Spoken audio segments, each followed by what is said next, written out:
12 in the CFL kicks off from Montreal, where it is a David versus Goliath matchup. The best team in the league, led by that man, Davis Alexander. Welcome Jake Mayer and the winless Red Blacks to town. It is Ottawa and Montreal coming up on Thursday Night Football on TSN.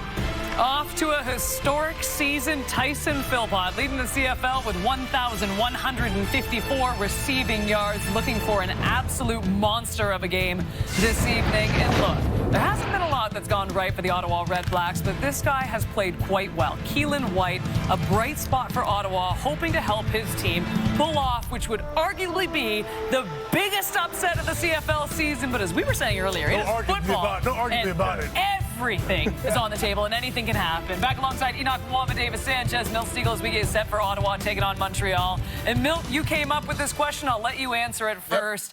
What is more embarrassing, starting a season 0-10, or the best team in the league losing to the worst team in the league?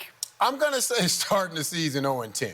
Now, I know it'd be embarrassed if Montreal loses to Ottawa, but if they lose, what are they, 8-2? Mm-hmm. Big deal. They're still top in the East and still maybe considered the best team in the CFL. But Ottawa 0-10, they're talking about, when I go home to Atlanta, they're talking about this in the States. Now, if you're double digits, you're 0-10, that is pretty embarrassing.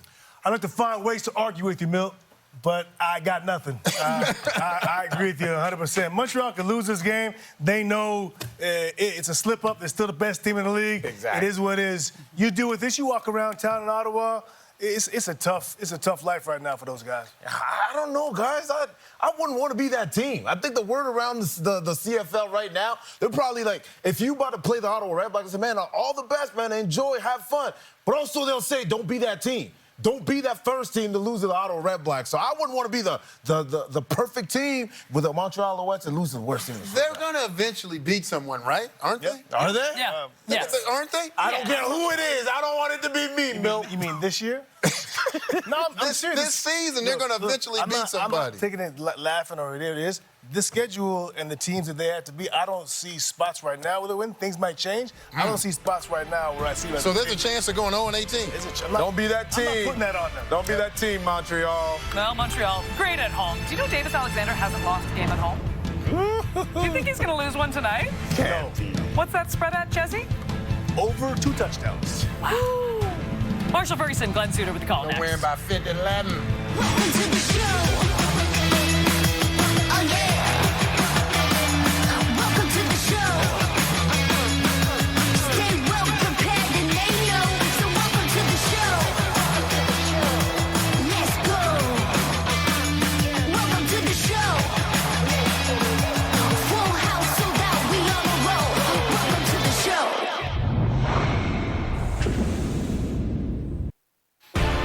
Stephen Patitucci of North Vancouver, BC. This is your chance to win big. Thanks to Save on Foods' $1 million touchdown to win. If the kickoff is returned for a touchdown, you could win groceries for a year. If 2 kickoffs are returned for touchdowns, you could win $1 million. Good luck, Stephen. Let's get you to Montreal. It's Marshall Ferguson and Glenn Suter.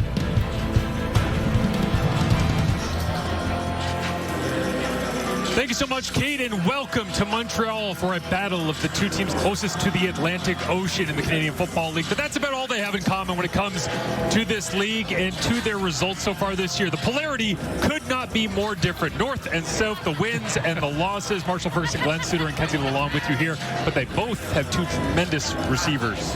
Yeah, 2 great young Canadian receivers on the marquee tonight. First of all, Tyson Philpott, who's on a record-breaking pace. He's going after Alan Pitts' number. number of over 2,000 yards in a season.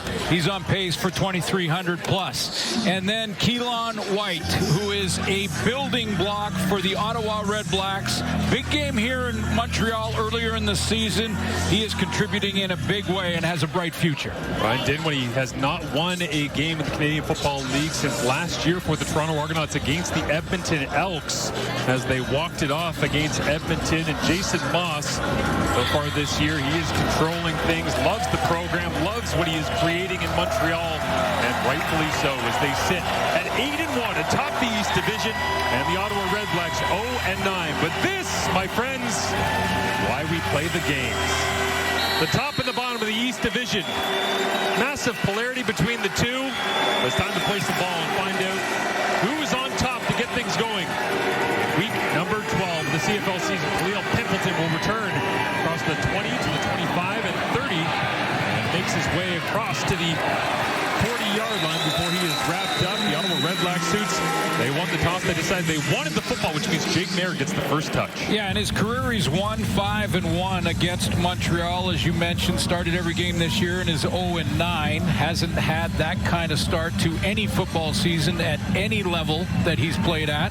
A lot of the times, those losses not Jake Mayer's fault. However, you know, they've got to make something happen, push the ball, cut it loose, and see if they can create the biggest upset of the CFL season, bar none, if they could find a way tonight.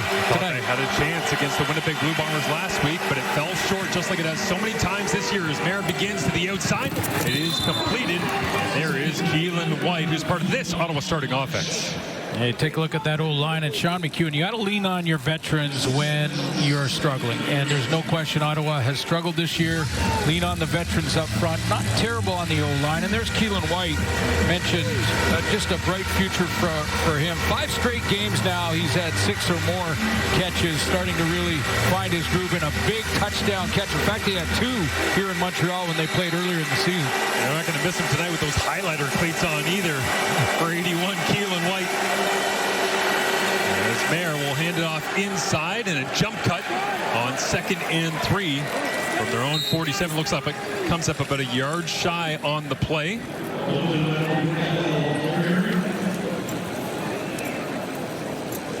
Get a run game going would certainly help Coach Dinwiddie's cause here to try and create the opportunity, get the upset. Greg Bell on the fewest touches of any tailback per game in the CFL this year.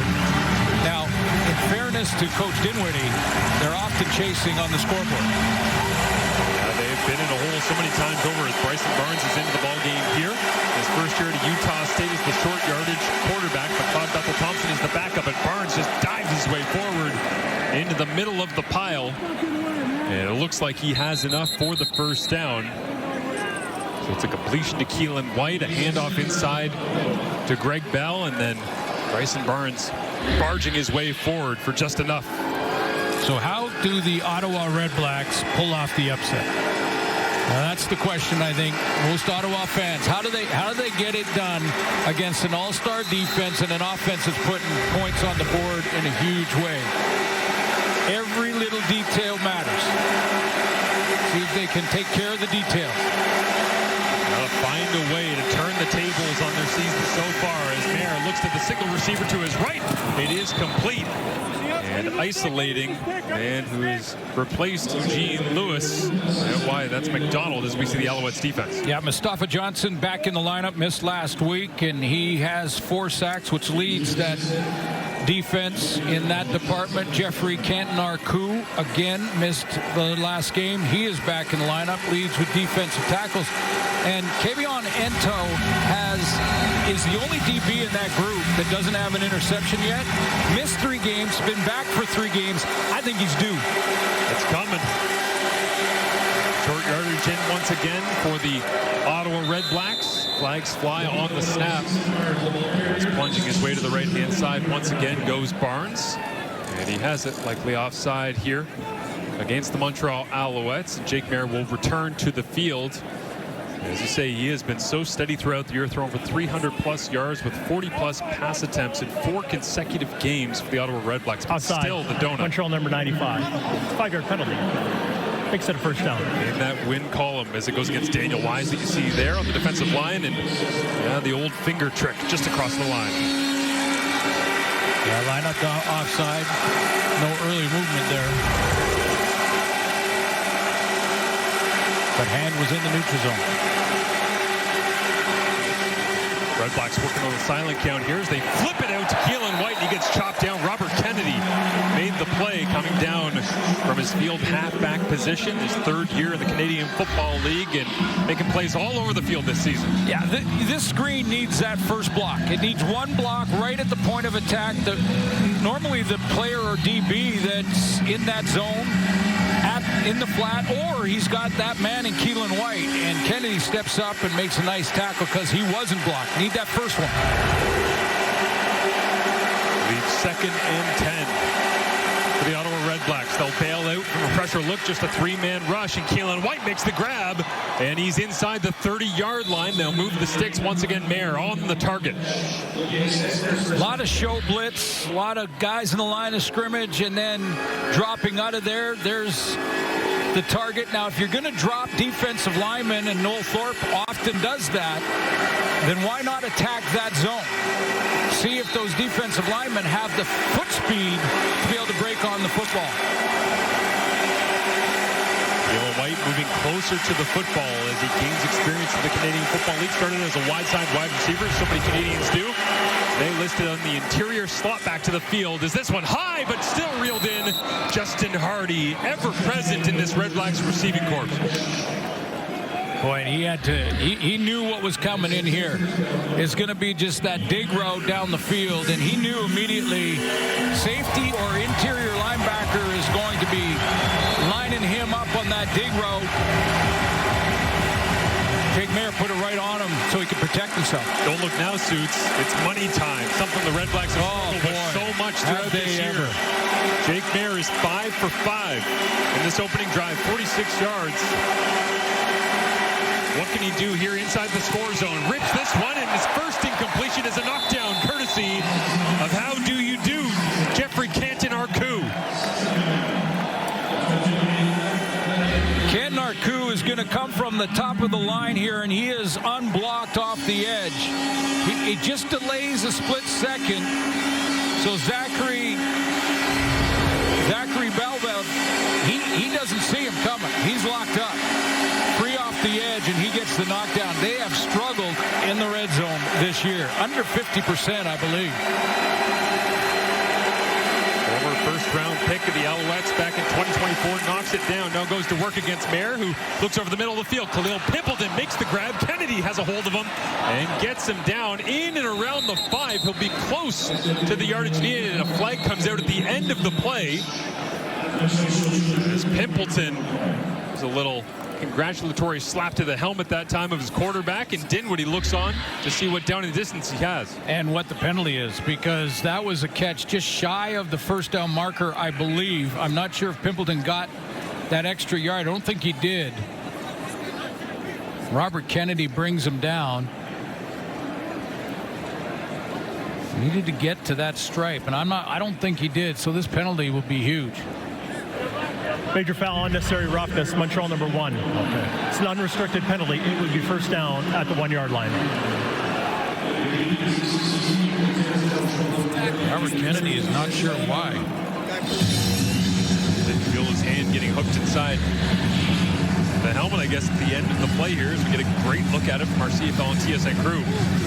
Yeah, there's the left hand underneath the helmet. Lucky that Khalil Pimpleton didn't lose his helmet there. Jason Moss watching on. His all-powerful offense hasn't touched the field yet. First possession of the ball game. And it's Barnes in his short yardage gets stacked up. And still pushing. Aiden Everhart begging for a touchdown. They're saying no.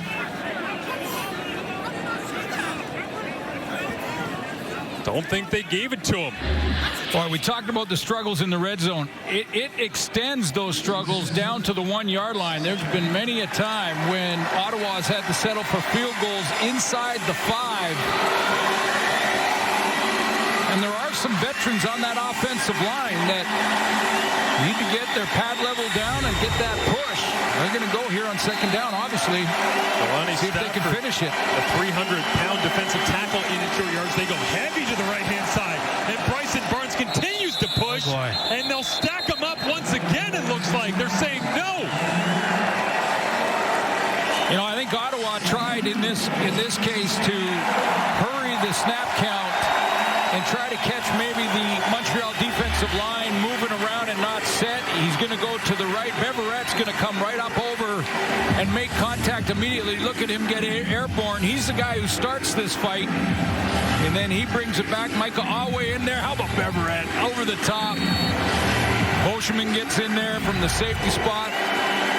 Here we go. They've done it two different ways. It hasn't worked in short yards. So Jake Mayer checks back in the shotgun. Takes the snap. Looks to throw. Incomplete.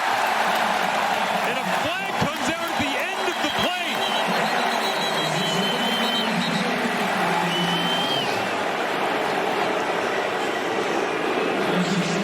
Pass interference, Montreal number 37. First down at the 1-yard line. Wesley Sutton, the offending party according to the officials. Noah Thorpe and Jason Moss want another look. Believe this is Pimbleton right here. Sutton in coverage. He tries to. Oh, I would call that one pretty soft, but a little bit of a hold around the waist. No flag out to challenge from the Montreal sideline. Bryson Barnes back into short yardage to the right-hand side. Bounces off initial contact, and finally. You know, we're used to seeing 17s as short yardage quarterbacks doing whatever the heck they want in the CFL. It took 3 times to try, but finally, Ottawa drives the length of the field to open up this game to start week number 12, and they get a lead on the road in Montreal. Well, it was penalty aided, and we can go back and take another look if you want to see whether or not you think that was pass interference on Wesley Sutton. But in 4 downs from the 1-yard line, Ottawa gets in. Is this the break they need? Bryson Barnes has already got blood on the jersey. We just started. What's going on? A 1-yard run for the Major, but it was 14 plays, 70 yards. It took half of the first quarter off the board. Suits, if you want to win on the road against a team that's only got 1 loss this year, why not squeeze the game? How about eliminating half a quarter? Ottawa leads early on.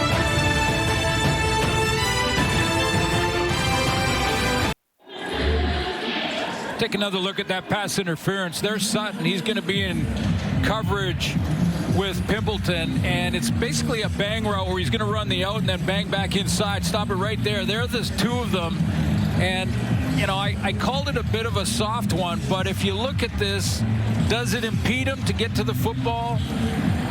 Sold it well. Coach Moss hates it. Coach Dinwiddie loves it. Score on the first drive. Big moment for the Ottawa REDBLACKS, albeit early. As now we get the return from the former REDBLACK. Devontae Dedmon cuts back, makes 2 men miss, then a third, and finally thrown down by King Ambers.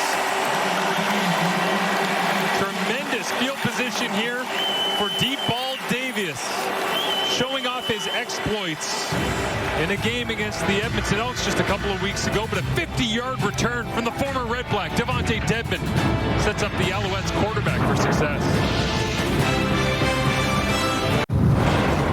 Well, Davis Alexander, he has been so good for the Montreal Alouettes. You heard Kate Burness before the game saying he has not lost here at home in Week 10 against a great football team, as it was proven against the Toronto Argonauts last week. Not good, great in Edmonton. We saw Davis go to work once again and put on the magic that we've seen so often this year.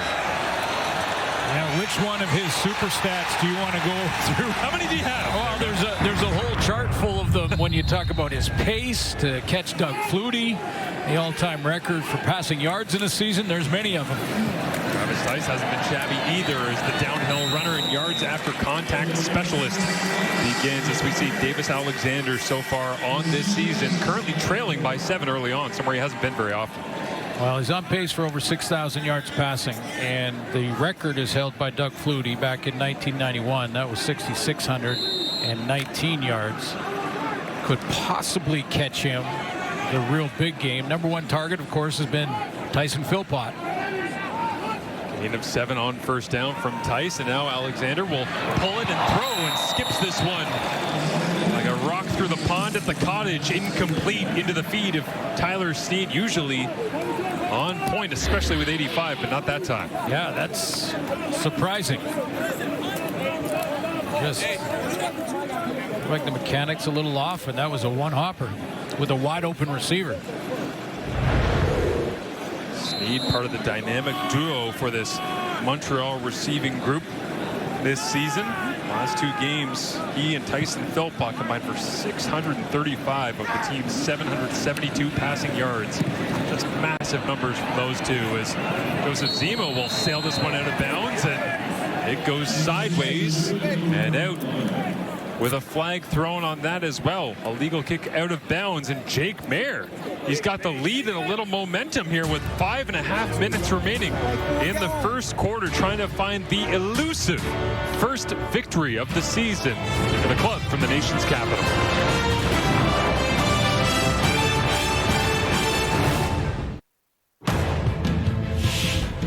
The CFL on TSN is brought to you in part by The Score Bet, an official gaming partner of the CFL. Well, a bubblegum sunset here in Montreal, but I got a feeling that the Alouettes coaching staff probably chewing their gum to pieces at this point, halfway through the first quarter, with just a couple of snaps for their group, as the Ottawa offense with a 7-0 lead is back on the field. Jake Mayer will hand it off. Greg Bell puts his shoulder down, wrapped up by Jeffrey Kent and Arku. Marsh, I thought you made a good point when you talked about that first drive for Jake Mayer, and that half the quarter was gone. They finished with the major. Yes, penalty aided on that pass interference call. Took 4 cracks at it to cross the goal line on the 1-yard line. However, it keeps Davis Alexander on the bench. He gets another drive together here and can convert on second down. This play, keep them over there longer. Burn some clock and keep this thing close as long as they can so they get their shot. Jake Mayer looks to his right and into a tight window. He back shoulders down the seam to Justin Hardy. How about that throw? That's exactly what he does. He throws him open here because he needed to get that on the back shoulder with where the coverage was. Inside leverage here. You can see from Canton Arku. But again, if you're going to drop your D linemen and linebackers, go ahead and work those zones. It's a great strategy for Ryan Dinwiddie and Jake Mayer. Second and long conversions on the road against a fierce Alouettes defense. The story of this one early on. Now a little jump cut on a toss play as Greg Bell gets a first down on first down. Flag comes out. 2 of them actually. One at the end of the play and one at the start. The one at the start is in that holding area. The one at the end is in a late hit or face mask area. Absolutely, yeah. As we see an injured Red Black down on the turf. Greg Bell getting outside the edge there, and then a nice little cutback. There's the around the helmet grab. That's probably one of them from David Perales. It looks like Anthony Gosselin, the 9-year veteran out of Sherbrooke, the Verreor, is the injured Red Black down on the turf. Got rolled up onto from behind.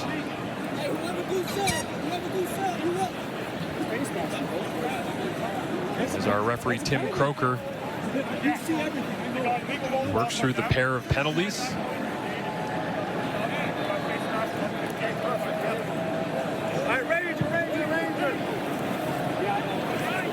Well, they're moving. It looked like maybe both are against Montreal. Ryan Dinwiddie's already back into the call sheet as well. Haven't got the announcement. Maybe the mic is out.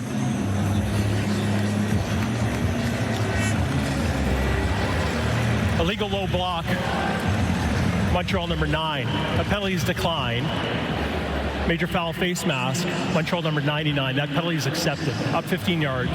First down. So Morales, you were right, Suits, had the face mask penalty, but Jeffrey Canton-Arcou was the other that was declined. And so Gosselin makes his way to the sideline. You see the high tackle up here on Greg Bell. Yeah, and that counts on the side of the helmet, too. 12-yard run, 15-yard penalty, a gain of 27 yards net. Keep in mind the punt from Joseph Zima went out of bounds with the penalty yardage. That was also aided moving forward. It was just 24 yards with a 10-yard penalty, so 14 yards net. And Ottawa getting all the bounces and flags here early on. And did they draw another with a hard count from Jake Mayer? Replay center will help in real time here. It looked like Noel Thorpe was going to send some pressure, and guys got a little antsy. Montreal. 5-yard penalty, first down. This is a shocking start early on. The Ottawa REDBLACKS are in control right now, deciding what they want to do with this football game. Well, I would say pretty much all 4 of the D linemen jumped in the neutral zone there. The plot thickens. They'll empty it out. Just a 3-man rush as Mayer looks to throw. Eberhardt, they'll back shoulder him, and Beauchemin came over. Is it simultaneous possession? No! Interception, Alouettes.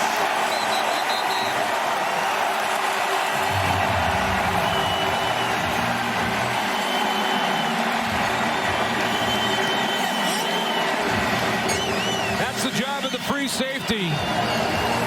Drop the quarterback, drop down the middle, read the quarterback's throwing action, and flow to the football. That's number 2 on the season for Beauchemin.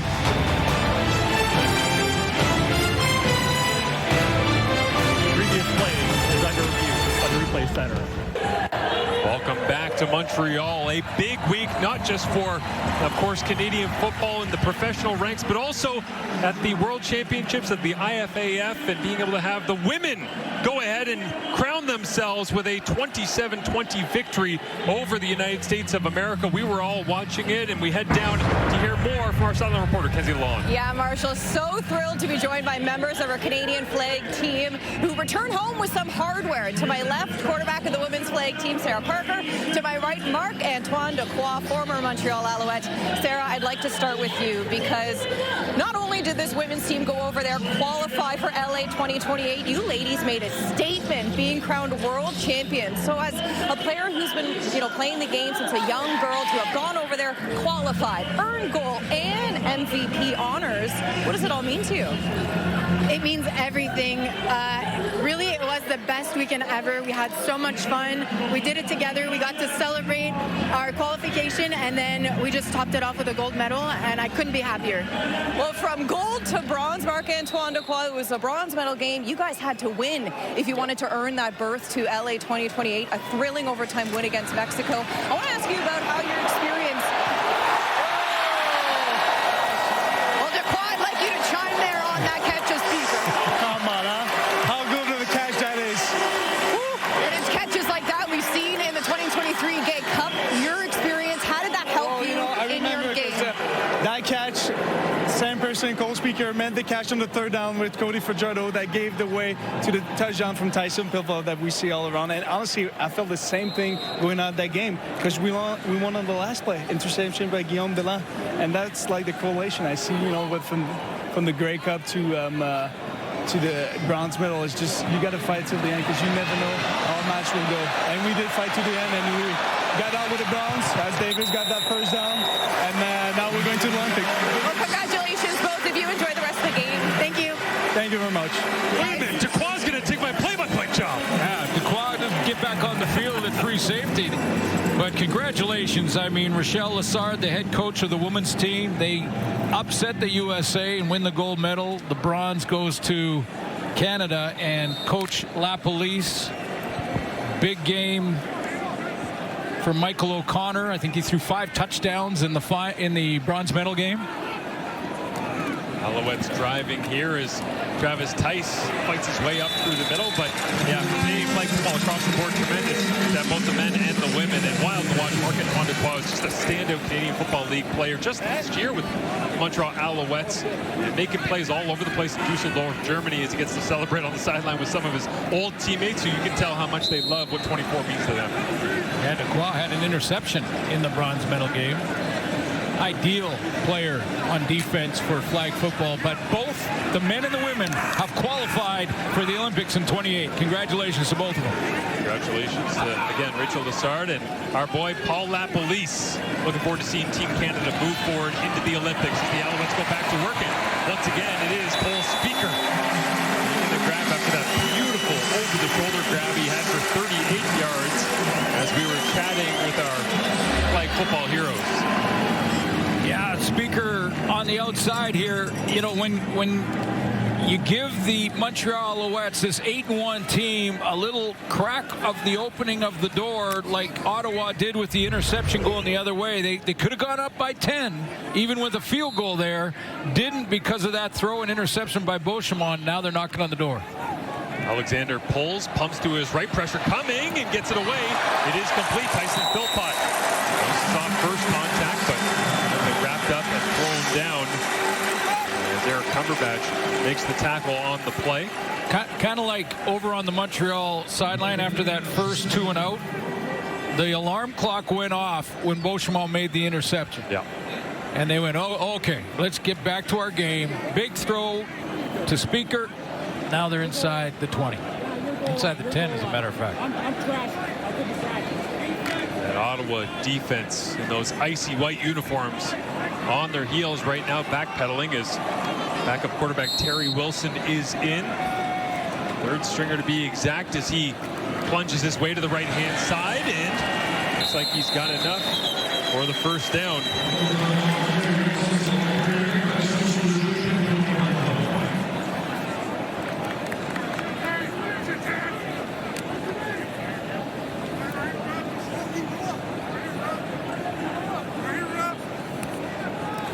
Offside, Ottawa defensive line. Half the distance to goal.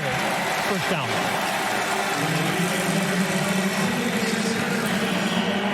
Half the distance puts the ball on the 4-yard line, and bring in the big guys. I'm going there. Fullback Jacob Mason play that tight end spot, get a little lead block for Travis Tice. You going there? Alexander takes the snap, pulls, throws, touchdown! Tyson Philpott and a trio of them. Just a few short weeks ago here at home, and adds another as the Alouettes tighten things down to end the first quarter.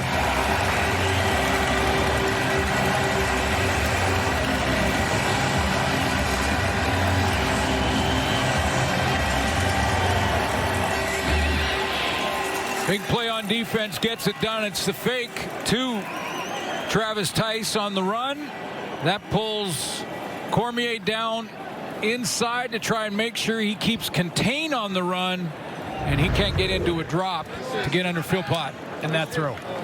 Philpott got up quickly and introduced himself to Marcus Barnes. We thought maybe a little contact after he had already reached the end zone. The officials talking things over after a 7-play, 80-yard drive. In just 3 minutes and 39 seconds after the Nate Beauchemin interception. The youngest Alouette, 23 years young, is Beauchemin out of the University of Calgary in his second year, a second-round draft pick. Gets the football back for Davis Alexander and drives the Owls the length of the field.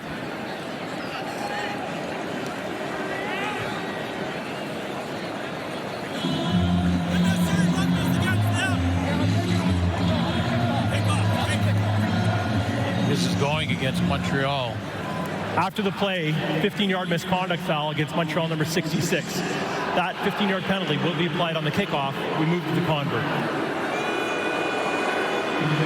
Olivier Lestage has the flag go against him. Starting left guard in his 5th year at the University de Montréal-Carabin. Had a great conversation with him this week. Great guy, interesting character, and a hard-nosed, classic Canadian offensive lineman. But takes the penalty there, and it will be accepted on the kickoff. We are knotted up at 7, going to the second quarter. It is the East-leading Montreal Alouettes fighting their way back in against the winless Ottawa REDBLACKS. All it took was an interception from the free safety, not Marc-Antoine Dequoy, as he's with Team Canada. It was his replacement, Nate Beauchemin, who ignited the Alouettes to a tie ball game.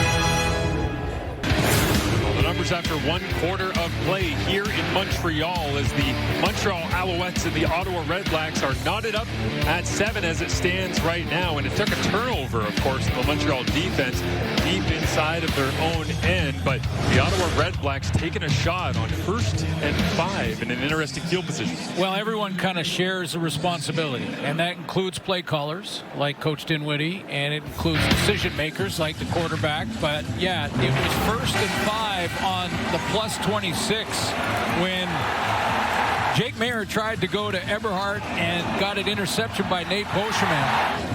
That kind of set the alarm clock off for Montreal.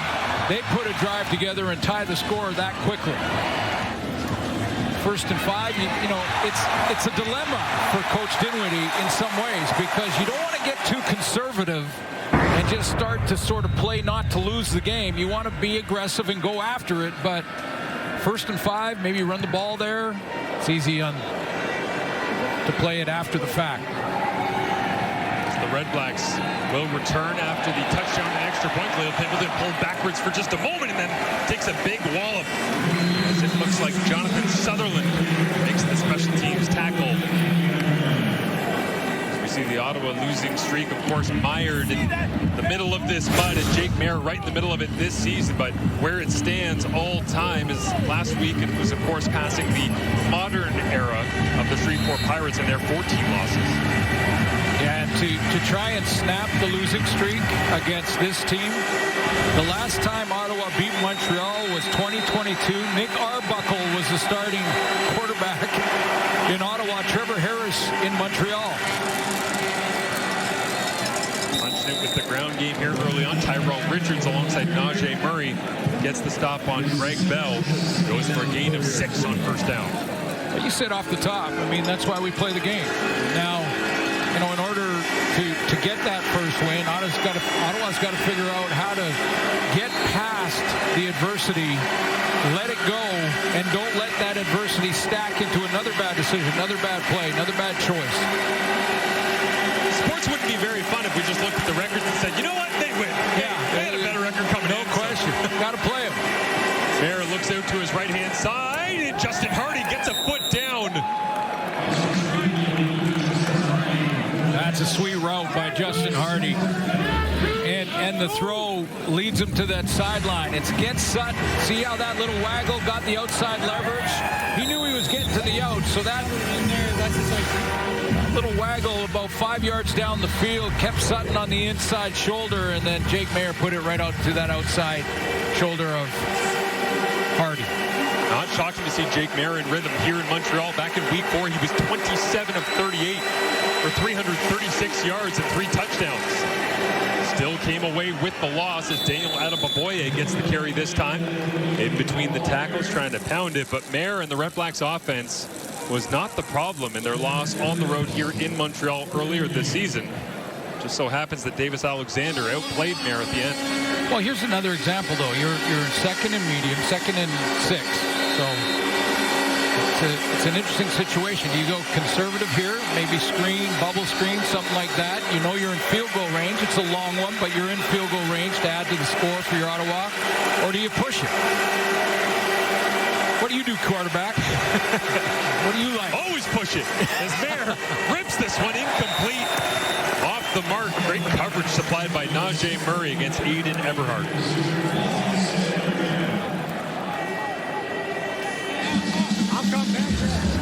Now, I'm not, you know, you're not questioning throwing the football, or at least trying to on 2nd and 6. but you're in field goal range. So in the case of Jake Mayer and trying to make good decisions, you throw it outside like that to Eberhard, and if you can't get there, incomplete, you put your field goal team out there to see if you can add 3 to the score. Brett Lowther comes out to attempt from 49 yards away. 2 of 2 on the year from 50 plus. This right on the edge of that is the hold is all over the place, and they'll think about ripping it out, and they do. It's Kavion Ento. He's got the football, ripped it away from the holder, and Ento with a cavalcade in front of him gets popped, but not until he's inside the 15. When have you seen that? If you're going to see it, it was going to be with Ottawa. Big moment. Oh, boy. And a drop as the Red Blacks had momentum. Noah Getman couldn't hang on, and Kavion Ento plays the hero. Here the Montreal Alouettes trying to find any way to create momentum in a slow start relative to how their year has gone. How is this for business? Is just a routine field goal from 49, but slips right through the hands of Noah Getman. Brett Lowther had no chance to kick it, and then all heck broke loose. Yeah, Noah Getman's got to understand that if you drop it out of the gate there, it's over. You got to get up, and it's the fire drill. He waited, tried to reset it, and there was no chance there. Now it took way too long, and Ento had going the other way. 2 turnovers already for the Red Blacks. Now can Montreal capitalize? Alexander looks to throw. Nice catch by Cole Speaker, wrapped up at the 10-yard line. But in a season where you haven't won any games, these are the things that tend to happen. Yeah, it's the details. And, you know, from center to holder to kick is about 2 seconds. That whole process, if you drop the ball, it's game over, it's fire. You got to get out there, and there is a fire drill set into it. But that took too long, and Ento's got him on the doorstep. Nice tackle from Marcus Barnes in his first year at a William & Mary. That time to stop Cole Speaker. Creates 2nd and 8. Pressure coming from the Red Blacks. Alexander throws to the front corner of the end zone. And they'll say it's a catch, but just shy of the goal line.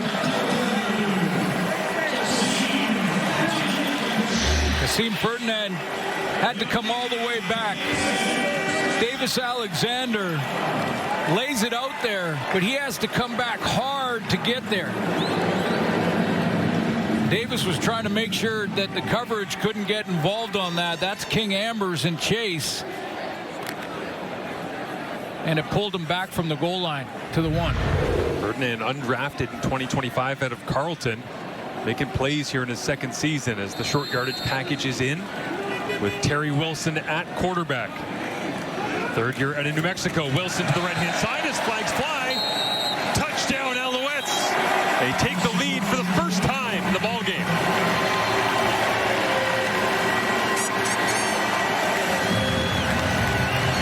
Guarantee you right now for the Ottawa Red Blacks, in their minds, Ottawa offensive line. The penalties decline. Result of the play is a touchdown. In their minds now, they're saying, they're fighting that little voice that's saying, here we go again. A dropped field goal attempt.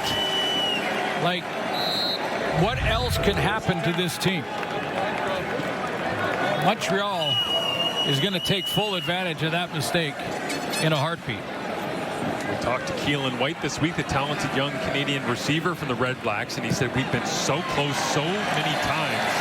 The locker room genuinely believes that our record does not represent who we are as an organization, as a group of men, as a coaching staff, as a roster.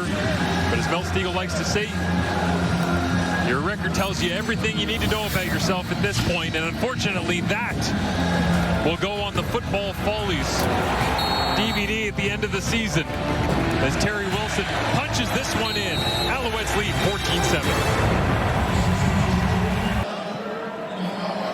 It has been a long time coming for the Ottawa Red Blacks since their last victory against the Montreal Alouettes. Over 1,400 days to be exact, as Montreal has owned Ottawa for an extensive period of time. And here we are once again in a back and forth battle, but the Alouettes taking advantage of the Red Blacks' mistakes. Nick Arbuckle has been a Grey Cup MVP with the Argos since then, and he was the starting quarterback in that game. Incredible. As Khalil Pimpleton with a flag down on the field returns this one to the 50. And yeah, Bob Dice is now the special teams coordinator in Hamilton. Right. Head coach of the Ottawa REDBLACKS. Last time they got that victory. But some building blocks here. You just saw one on the return. Khalil Pimpleton. No question a player During they the can return, build off. Holding. Ottawa number 9. Dinwiddie with Aiden Eberhard. First down, Great Ottawa. free agent signing in the offseason to get Eberhard over. Got a couple of Canadians they're testing out in the secondary in this game tonight in Ambers and Cumberbatch. So, you know, I mean, there are some good linebacking core. Niles Morgan was a late scratch, but a good linebacking core. Certainly got leadership in that linebacking group with Niles Morgan and C.J. Rivas, as well as Fournier being a standout player who's started to elevate his game, getting the opportunity over A.J. Allen, who came over in free agency from Saskatchewan. The offense on the field here for Ottawa. They'll hand it off to Greg Bell, another free agency addition that they had high hopes for at the start of the season, and drives his legs through the tackle attempt here from Lorenzo Burns alongside Wesley Sutton. It's a gain of 10. So now, when they're fighting self-doubt, which you know they are, because they're pro football players, yes, but they're also human beings, and it's been a tough season, obviously. So now they're fighting self-doubt, but you can't look up at the scoreboard now if you're Ottawa at all. All you can do is think about this particular play right now on 1st and 10. That's it. Do I got my man? Do I know my responsibility? Lean on the veterans.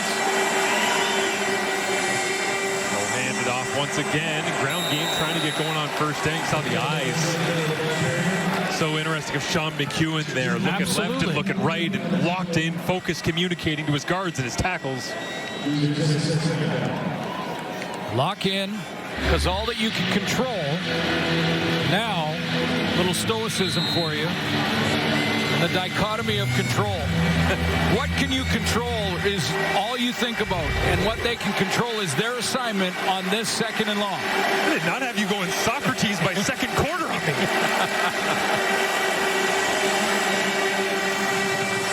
Big intercepted! Kevion Ento! Touchdown Alouettes!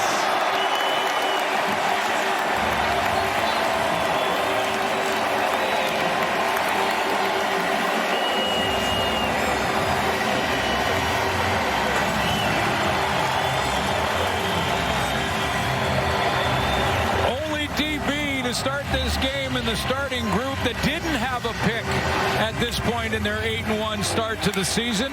Boschman had one early on in the first quarter, and now Ento knew he was due for one. Back 3 games since he was off the injured list. Took that bobbled snap on the field goal attempt back to the plus territory, and now he takes a pick 6 to the house. Well, 10 years ago today, the Tragically Hip played their final show together in Kingston, about 2 hours down the road from here at Percival Molson Stadium. And for the Ottawa REDBLACKS, there is no dress rehearsal. This is their life right now. So hold on. You're quoting the Hip, and I'm quoting Marcus Aurelius. Sorry, what is going on? I have my stoicism all off, but my hip lyrics are locked in, being a Kingston guy through and through. But here we get a look at the pick 6. Yeah, Kevion Ento to that wide side corner. Watch him come out of this. He does not backpedal a step here. He pattern reads this. He sees Pimpleton going on that inside slant, and he's taking this one to the house. I mean, he had read that play before I think Jake Mayer even knew what was going on out there. He did not move. He held his ground, did not backpedal, and jumped it. Mayer with his 2nd interception of the ball game. 21 points off turnovers. The Alouettes had no momentum in the first quarter of this ball game. Well, they went 2-0 their first offensive series after Jake Mayer had drove the ball, took 7 minutes and finished with a major. Pimpleton looked confused as to whether or not received that one and let it roll into the end zone. And we'll take the knee. .848 remaining here in the second quarter, and the REDBLACKS will be kicking themselves, and they watch this one back. So this was a 1st and 5 on the 26, Montreal's 26. The next time they got in field goal range, didn't want to go went conservative and tried to kick the field goal, dropped it. Now next time out, pick 6. I mean,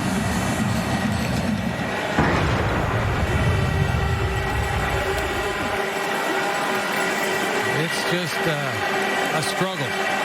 Ryan Dinwiddie back to the call sheet, trying to dig his way out of this one, as Mayer does a great job sifting through the traffic and then dumping it off to Khalil Pimpleton, who's pushed out of bounds by Tyrese Beverett.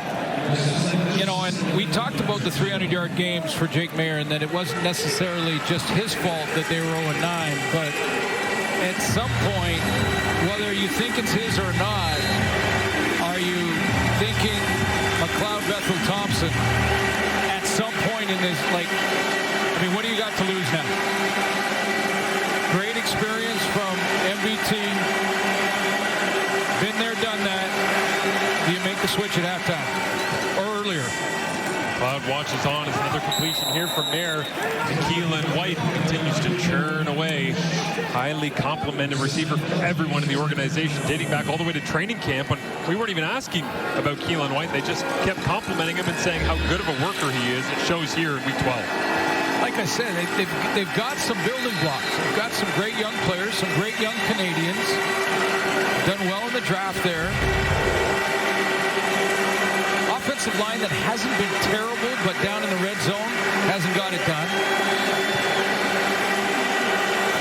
Carter, another high draft pick receiver, in motion as they'll hand it off. And a nice burst that time from Greg Bell. It's a gain of 8 for number 5. But again, one mistake in decision making. One on the throw from Jake Mayer on that first interception, and the other on the decision to call that type of play on 1st and 5 and plus territory when you're in chip shot field goal range. I mean, I would add both of those. And the door was open for Montreal, and look at the score now. Give the Alouettes a millimeter. They'll take a full meter as now Barnes tries to carve his way around the corner. Cuts back and nearly took one inside the 40-yard line, but an excellent job from the Ottawa short yardage package. 10 yards on 2nd and short. Yeah, Noel Thorpe here. Now this is short yardage. Good job to get outside. Najee Murray gets blocked nicely there by Eberhardt. Very good block on the edge. Keep that edge hard so he can get Barnes outside. But Noel Thorpe now can just mess with things. I mean, he can just have his way now. He's just going to send some pressure, probably from the secondary, little show blitz here and there. There, hands it off once again. It's Adeboboye. Turning the strong lower body out of Bryant. It goes for a gain of 6. Yeah, Montreal gets Mustafa Johnson back, as we mentioned, and Ken Narku. Basically have their starting group back and ready to go on defense. So Noel Thorpe wants to make sure that they get back settled in. The communication is back at that high level so they can be that dominant defense they've been in the past. Late August in Montreal with an 8-1 club. Trying to get a stop against the winless REDBLACKS. Mayer lets it fly. Hanging in the air is Justin Hardy, and incomplete. Tremendous coverage by Wesley Sutton. Well, blitz is coming here. First of all, it looked like it came from the secondary, and here's Hardy. He sees that it's a blitz, and now he's just got the go route. And can he win the jump ball? Sutton got called on an early pass interference, set up that first touchdown, makes amends here. Gets the right hand in between the hands of Hardy. Davis out. I was going to say Sanchez was the king at that when he was playing. Hands up through the receiver's hands. And now we get another look, Suits, at the field goal operation from the Ottawa REDBLACKS. Crowd into it. The always educated Alouettes faithful trying to put some pressure on the holder. They'll go after anybody.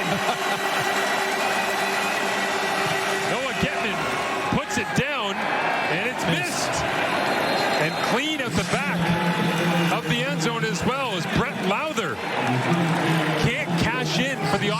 Redblacks.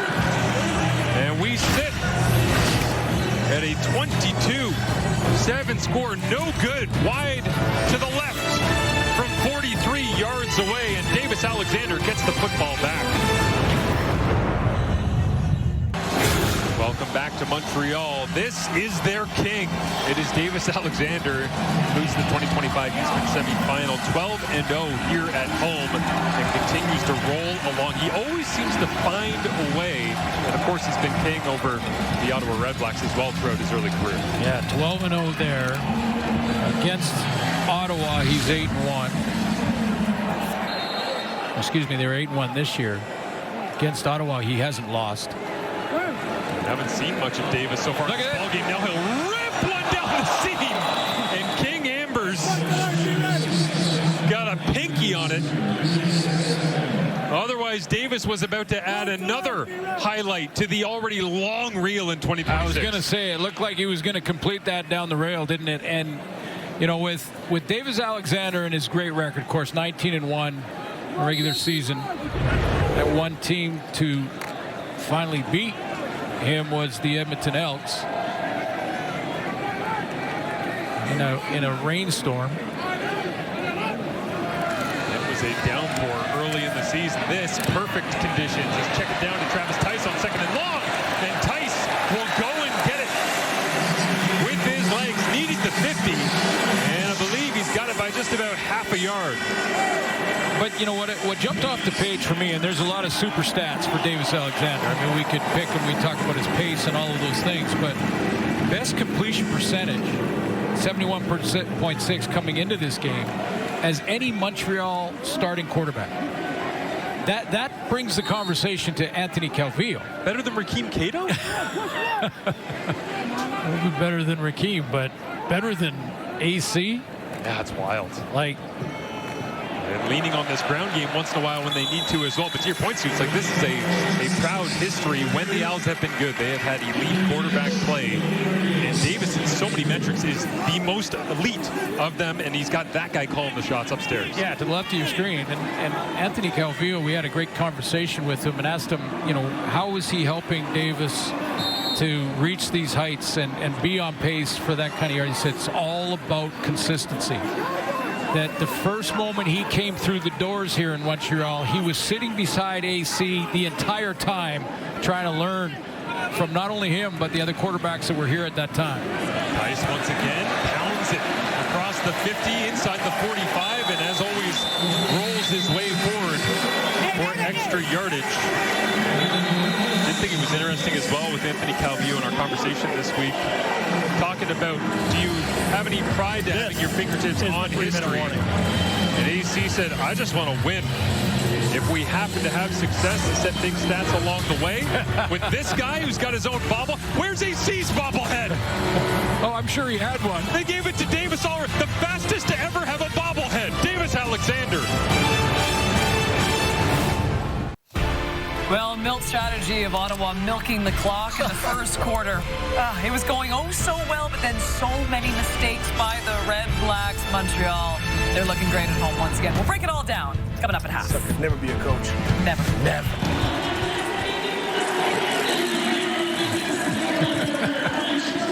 Kate and the guys got it covered for you coming up at halftime as we kick things off in week number 12. Milt's first coaching point, he walks in the room and says, hey, do it like I did it. Okay, guys? Guys, just sit on the football. Don't do anything. Do it like I did it. Never know the strategy that could work for the Alouettes. It's been Alexander throwing for much of this year, and he does again. Travis Tice sees open turf, and he'll take it across the 30. Cutting back against the grain, and having the guts to throw the brakes on and churn for 14. Travis Tice putting up some numbers for this Alouettes offense as well. I mean, not just rushing the ball, but also through the air. Great cutback here against the flow. Look at that pocket, too, Suits. I mean, that thing is so much space. Davis Alexander just sorting his way through reads.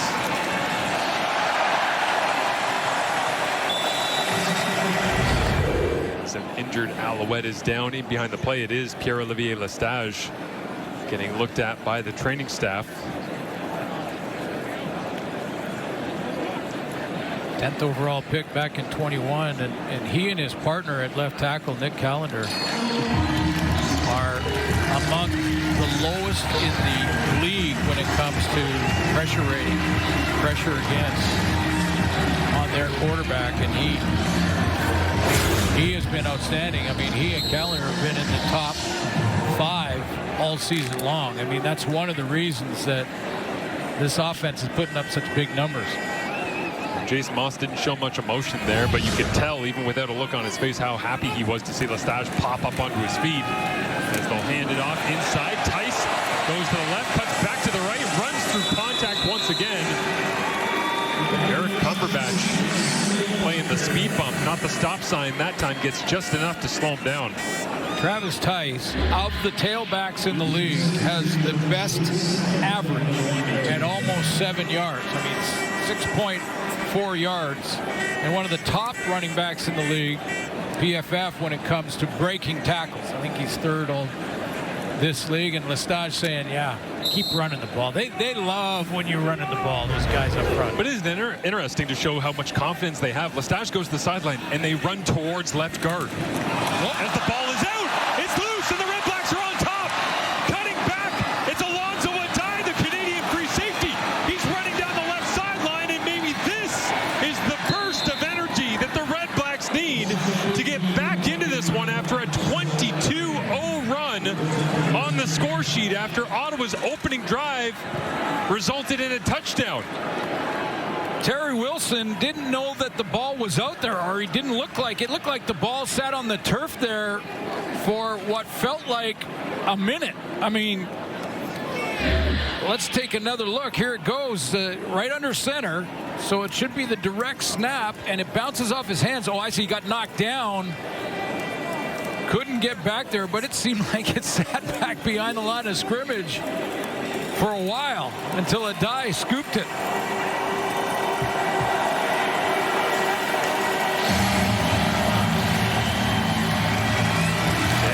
Poco, the injured Red Black down, making his way to the sideline slowly, but Terry Wilson,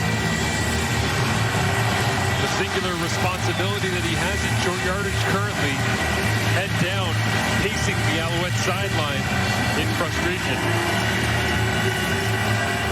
Well, the starting quarterback is not taking many snaps from under center, but the short yardage quarterback is.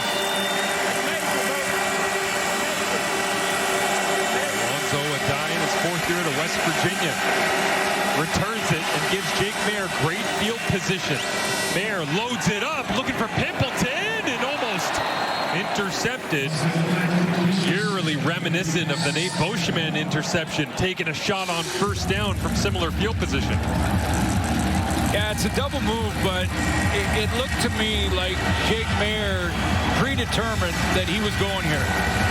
I mean, because it wasn't the coverage that he thought it was. Kennedy was over the top in the half field, and he just is trying to over-the-shoulder baseball catch this for an interception. Almost the third of the half. Should have been, probably. Well, he beat Ento with the slant and go to the outside. The problem was Kennedy was all over it. Now Mayer looks to throw, knocked down. And Ottawa with a rapid 2-and-out after the fumbled recovery. So I know that the panel's got their halftime hit all set up and ready, but I'm wondering what Coach Stiegel, if he's pulling Jake Mayer at halftime. Do you think Coach Stiegel, and what about Coach Mark?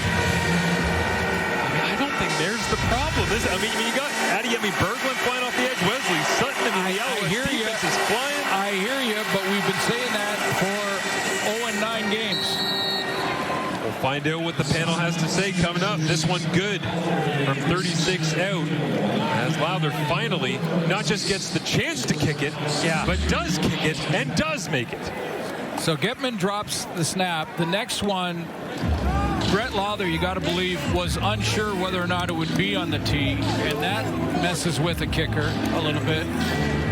And on the third attempt, they get it back and coordinated again. Jake Mayer started 7 of 8 in the ball game. Since then, 3 of 9, 2 interceptions.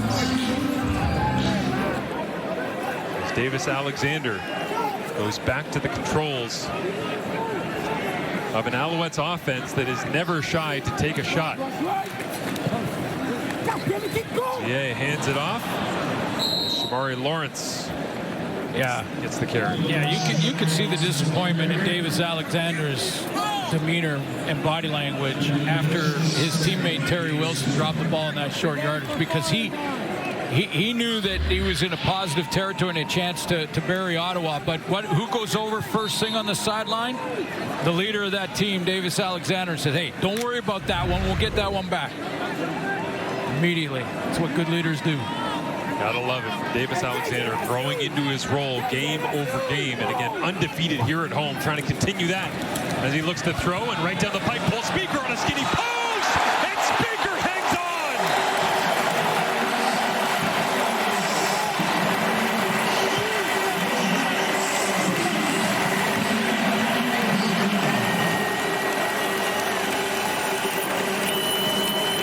KJ Cloyd is playing for Niles Morgan, is going to be underneath in this coverage. He's going on this post, as you mentioned, and the linebacker's going to get in coverage, but he has a guy over the top, so he's in the trail position. But it didn't matter to Davis Alexander. You see the trail underneath with player over the top. Didn't matter. Special throw from a special player, 42 yards. Now Alexander goes hunting. Pressure on, and he'll get thrown down. Ball popped out after he hit the turf. The sack credited to Jelani Stafford. I would suggest there's a little frustration in that sack from Stafford, and was borderline unnecessary roughness. Got to give him full marks for the effort, beating a double team up there, but that sometimes those defensive linemen will get called for that pile drive. Well, we mentioned Lestage and Callender being elite. He beat both of them on the play as the coverage was so good. Alexander had to hang on. Heart rate rises for the Alouettes leader against a 4-man rush. Now he goes underneath, and another big hit. Cumberbatch drops Kasim Ferdinand. That's a GG on a Carlton Raven right there. Well, that's what I mean about Eric Cumberbatch and King Ambers. A couple of draft picks for the Ottawa REDBLACKS that if they pan out, and they're getting a chance to see them, if they pan out, you can play 2 Canadians in the secondary, play a Canadian at your Sam linebacker in Cormier or A.J. Allen. I mean, those are building blocks. Panda Bowl frustration unleashed right there. The crosstown rivals. We see Jose Maltos Diaz ready to go to work from 33 yards away. Burn the play clock. And Maltos Diaz. Money.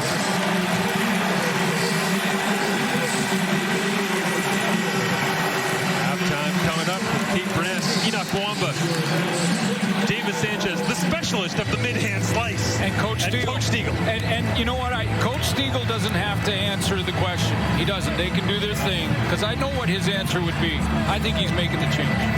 I just... Now the question is why? If you're making the change, is it just momentum? Is it spark? It's spark. It's spark, because it's kind of like in hockey. Even if it's not the goalie's fault, changing the goalie may provide a spark. And does Ryan Dinwiddie do that with a veteran like McLeod Bethel-Thompson? Had success with them in the past is chucking it into the turf is Jake Mayer. Like they were trying to set up a little screen action, but wise to it. For the Alouettes, 2nd and 10. You could change an O-lineman, you could change a receiver, change a tailback. Not going to make a whole lot of difference in the chemistry or the spark of the team. You change the quarterback, and he hits one deep early. That maybe gives you some confidence, and old self-doubt disappears. I don't know. Bethel-Thompson watches on, or he knows his opportunity might be coming. Has a good run this time. yards away from contact. Kavian Ento there to finish it off again after a gain of 11. But Ento is just about everywhere on this defense and special teams tonight. Yeah, how about that first half for Kavian Ento? Guy who switched from receiver coming out of college to play DB. What do we call when he ripped it away from the holder? Is that an official stat? It's a scoop and scoop. Well, I didn't score, so it's a scoop and run. Fumble recovery? Fumble recovery. Yeah, on a holder rip out? But, you know, in Colorado, he was a wide receiver. And then he went to the Green Bay Packers. They switched him to DB. And he's been a DB ever since. But I just, you know a guy and you've watched a guy and you've played great in the Grey Cup at 23. And you're thinking, he doesn't have an interception yet. And we're 9 games in. We're at the halfway part. Now, he missed 3 because of injury. But he's due. And sure enough, he came through that first half. Dave Beauchemin making plays as well at free safety as the former Alouettes starting free safety. Marc-Antoine Ducroix watching on, but Beauchemin continues to ball out here for the Alouettes. And Beauchemin is alongside Arkenzie Lalonde. Yeah, Nate, let's talk about this defense. An explosive first half. It felt like your interception in that first quarter gained some momentum for you guys. What did you see on the play? I mean, you know what? It was penalty after penalty, and we can't do that, you know. It's easy to come out flat when you know you have such high standards and the opponent is what it is, but you know what, that I like to think that's what's got us rolling, and we're just moving it on. An interception for yourself, 2 for Kavian Ento, including a pick 6. What are you guys seeing out there that's accumulating these turnovers? You know what, we're just doing what we do. We've already played them. Well, this is the 5th time, right? Like 2 preseason games and 2 regular season games. So, you know what, at this point, it's a lot. It just comes naturally, right? We've seen it a lot, and you know what, it doesn't matter the opponent. The boys roll no matter what, and we go. Okay, have fun. Thank you very much. Kate in the panel, over to you. Well, these boys roll as well. They always do at halftime. That's what we're talking about in Thursday Night Football. Back alongside Enoch Mwamba, Davis Sanchez, Milt Stegall. We've got ourselves a 25-10 football game. Look, a very decent start by Ottawa, but then it has all come apart. And Milt, Glenn Suter kept asking the question. So sorry, Coach Stegall. Yes. No, Yeah, Coach right. Stegall. My bad. Are we going to see MBT in the second half? Well, Glenn, he's a mind reader, because I'm hoping we see him, because that was my prediction. I actually wrote it down, put McLeod Bethel-Thompson in. So hopefully that's the case. They need a spark. Milt literally was just lighting up. He's like, I actually wrote it on my piece of paper the entire time. Can we not call him Coach Stegall? No, I think we should. Enoch, the whole first quarter, Milt's talking about milk the clock, milk the clock. He'd lose his job on the first game. I'm trying to shorten up the game, baby. Shorten up the game. That's the best strategy. You know what, though? I will give Glenn credit, too. He said that if Milt was a coach, everyone would need to be Milt Stegall. And you say that all the time, and that's why you're never in coaching. Exactly. All right, Ches. Look, it's tough sometimes when it comes to Ottawa because we don't want to sit here every night and obviously look at every little mistake that they do. But sometimes, I mean, they're doing it to themselves, first of all, so it's very difficult. But you really like the fact that they're being aggressive, even though they are still making these mistakes. Yeah, I have a list of mistakes that they've made in the first half that you just simply can't make. But the interception, I didn't think was a bad play. It's different if it's a misread. It looked like if he got the ball out there earlier on the outside, he had a one-on-one shot. He waited a bit, and the safety made a heck of a play. I didn't hate that play. But look, they lost momentum. Montreal took the lead after them going up 7-0, and then they get momentum back. I love this. Their special teams gets a big return out to the 50. They're only down a touchdown now, and of course, a penalty brings it back. And like, those are the type of mistakes when you're not. We said it over and over again. They're not the most talented football team. When they make plays like that and they're in games against a good team, you just simply can't have mistakes like that. So those are the ones I don't like. The aggression, I like that. When you're a mediocre team, it's difficult to overcome those mistakes. Great teams can do it, but when you're the worst team in the league, you're not overcoming these mistakes. Every opportunity you get to score, I don't care how many points it is, you got to take advantage of it. And that has not been the case for these Red Blacks. Yes, they are lacking in talent. Let's be honest about that. But they've had some opportunities, and they haven't taken full advantage of it. So it's not on the coaches, it's on those guys on the field. And I know they're saying the talent's not there, but they've had some opportunities. Are they going to beat the Montreal Alouettes? No, they're not going to beat the Montreal Alouettes. But let's make it a competitive game. And if you come out and play like you did in that first half, this This is going to be they're going to put up a 50 burger, as they say. So let's hope they can come out and make it a competitive game, and let's hope they come out and start McLeod Bethel-Thompson. When you lose so much after a while, being in a locker room like this, I know the conversation in the locker room becomes now, sadly, is let's not get embarrassed. And I think this is That's what it's not the conversation, Enoch. Nobody's saying that. You heard somebody say that in the locker room? Are you kidding? Yeah, I've heard it. Let's not get embarrassed? Let's not get embarrassed on the football field right now. And that is what's happening. And there's one play in particular that I want to talk about. And earlier, before the game, we're talking about how selfish you can become just because you want to, when you think about yourself. And this is a prime example of just that right there. Football is a team game. You have to play with the guys on the other side. Travis Tyson's a great player. He's a really good player. In open field, even tougher to tackle him. But you see 3 Ottawa REDBLACKS players right there. 3 of them. And the sad part, and to me, when I watch film, if I go back to watch film the following day and I'm a coach, that is the stuff that makes it embarrassing because there's 3 of us. And we talked about it. It's communication. In, out. Yeah. You vice tackle that. This is the best case scenario for a defensive team. You want to have 3 guys on 1 person. And so it's all about communication. And right now, you can tell these guys are thinking, I'm by myself. They can't communicate. They don't even know each other's name yet. They just started playing together yesterday. They're trying to figure out each other's names. By the way, I think you might think you don't want to, think in your head, we don't want to be embarrassed. I just never heard it, but you heard it. Oh, I've heard it. Yeah.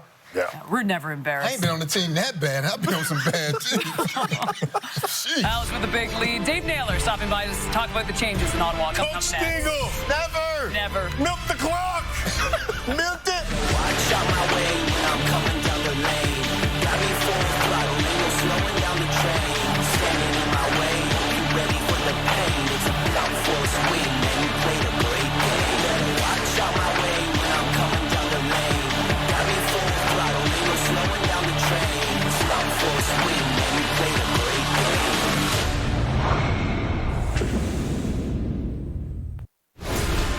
Week 12 in the CFL continues with little Friday night football. It's a Western showdown between the Blue Bombers and the Elks. And then Saturday, it is the CNA game. The panel will be on location. Battle of the QEW. Tiger Cats and Argonauts. Come on, Mother Nature. And it all wraps up on Sunday with the Rough Riders taking on the BC Lions.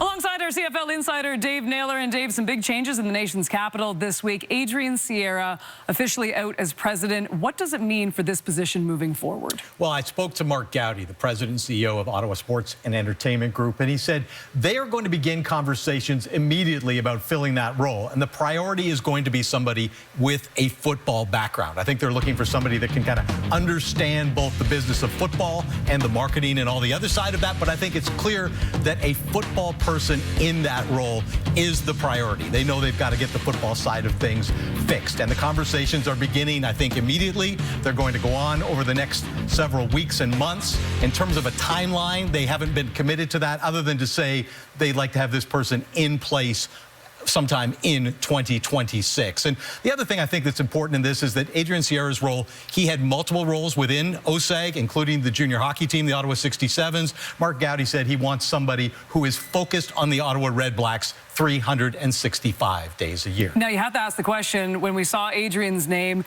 and him moving on, what does this mean now for Sean Burke and Ryan Dinwiddie? Well, let's start with Ryan Dinwiddie. Mark Gowdy said he called him the cornerstone around which they're going to build. So Ryan Dinwiddie hired at the end of last season. You know, a lot of this roster, of course, predates him, and they still believe very strongly in Ryan Dinwiddie based on his success, of course, before getting to Ottawa. So he will be a firm part of the future. In Sean Burke's case, they've had just one playoff appearance in now 5 seasons, assuming they don't make the playoffs this year. That would be 1 in 5.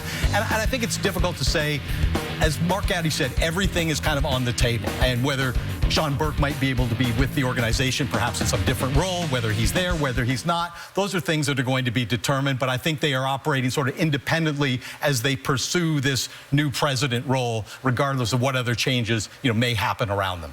One big move already made. We'll have to wait and see if there are any more coming to the Ottawa REDBLACKS. But of course, they have a game to finish here tonight. The REDBLACKS currently down 25-10, and Goodness. Oh my goodness. Coach Steve, what is going on, Coach? Please stop that. Montreal as we get week number 12 rolling in the Canadian Football League season. It started so well for the Ottawa REDBLACKS, but the Alouettes have stormed their way back into this one. Head coach of Ottawa, Ryan Dinwiddie, is alongside our Kenzie Lalonde. Coach, we look at the first quarter. Your team controlled most of it before things shifted. How do you contain this Alouettes offense? Yeah, we got to sustain some drives. I thought the defense did some good things, right? We got to tackle a lot better, especially on second down. But, you know, we get them 2 scores. Other than that, I thought we're playing decent football. At this time, are you considering a quarterback change at all? We'll continue to let Jake go, and if we feel like that's going to give us a spark, we'll make that decision. Appreciate the time. Yeah, thank you. Jake Mayer on an 18-game pace of 702 passing attempts. The 700 attempt benchmark has only been achieved 6 times in CFL history, not since Ricky Ray in 2005 for Edmonton. Will he get to continue slinging it, or will McLeod Thompson take over at some point and try to lead the REDBLACKS back against the highly talented Montreal Alouettes? Was it just me, or was Coach Dinwiddie a little surprised by the question? I think the question had to be asked. Good job by Kenzie. A lot of people interested in finding out the answer, as are we. His opening possession will go to the Montreal Alouettes. And we get a look at Davis Alexander in his first half of action here at home. Yeah, they didn't hit the alarm clock until the second series. It was after the Nate Beauchemin interception that the offense got rolling. It was that very next drive after the interception we found the end zone. Tyson Philpott doesn't have big numbers as far as yardage go, does have the touchdown. But they got it going, especially in that second quarter. A little bit of the swagger there from Davis Alexander, as well as we talked with Pierre-Olivier Lestache's left guard about that this week. And now Lestache will block on the opening play of the third quarter for Travis Tice. Always falling forward. Interesting discussion at halftime with Davis Milton, Enoch, alongside our Kate Burness about how to handle Travis Tyson's aggressive running style. How about the down blocks here from Callender and Olivier Lestage? Just seal down blocks so that Tice can make that jump cut to the left. A little help from the fullback in Jacob Mason. Tice all smiles all the time with the opportunity he's been given in this offense, making the most of it here in 2026. This time Alexander plays off and flips it out to Sneed, and in between coverage. And this is the battle as you are trying to defend the high-powered Montreal Alouettes offense. Yeah, you know, their conversation at halftime was, let's get this thing done. Let's wrap it up in the third quarter. Start with the football.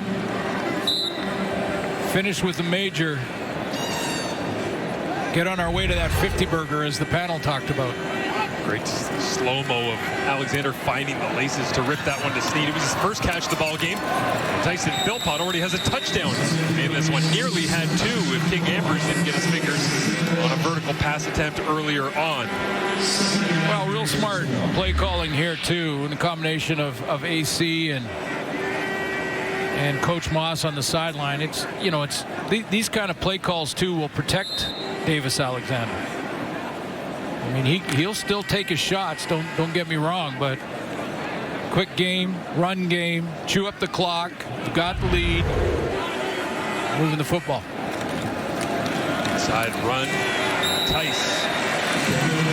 Second and a couple. Falls forward once again, goes and gets it. We talked to Pierre-Olivier Lestage this week, and he talked about Davis Alexander. He said, I've never played for a quarterback who likes to run around and talk trash. At first, it made me feel real awkward. And then I got used to it and loved it. Yeah, and then he got a bobblehead. Right. So, boy, he's got a good one to learn from, too, in Jason Moss and Anthony Calvillo. No doubt. Travis Tice again back to work. Maybe the Alouettes here, Suits, trying to give Ottawa a little dose of their own medicine after the first quarter. Well, Travis Tice is, I mentioned in the first half, is one of the best in the league at breaking tackles. And here's yards after contact. And he's going after the top guys in the league, Justin Rankin, Dedrick Mills, leading the league in rushing too, and he's going after them. A few carries less than those guys. I think we can all agree, if you have a running back with a mullet, he's not falling backwards at the end of a play, right? That guy's falling forwards. See if he does here. They give it to Tice once again, downhill. And inside the 15-yard line goes Tice. But I was saying, a little bit of their own medicine, right? The first quarter got squeezed by the Ottawa REDBLACKS trying to kill some clock. This feels like a game management and dominance kind of drive from the Alouettes. You know, I haven't done a whole lot of Alex games this year, but the ones I have, I'm trying to figure out what is the actual superpower for Travis Tice. Like, what does he do really well? And it might be his vision. You know, the way he makes those jump cuts as he's hitting the line of scrimmage. He's become patient like good running backs are, waiting for their blocks to get set up. But I think it's his vision and quickness. This time they'll bounce him out. They'll go to block as Tyson Philpott gets a tunnel screen, cuts it back inside, and then finally nice forward. And tackled by Kihama. But Philpott inside the 5. By their standards, Marsh, it's a slow first half for Tyson Philpott. I mean, he would have 100 yards by now in most games. So another way to get him the football. The confidence to take your potential MOP nominee receiver and throw him right back into traffic, right? Because you know Tyson will make the most of it. MOP discussion, no question. But the guy throwing it to him, how do you not vote for this guy? Well, this is the interesting challenge. There's an injured REDBLACK down on the field getting attended to right now. What do you do with the MOP nominee for the Montreal Alouettes? We'll discuss that as we continue on with Thursday Night Football here in Percival Molson. A 25-10 lead for Davis Alexander, Jason Moss, and the Alouettes.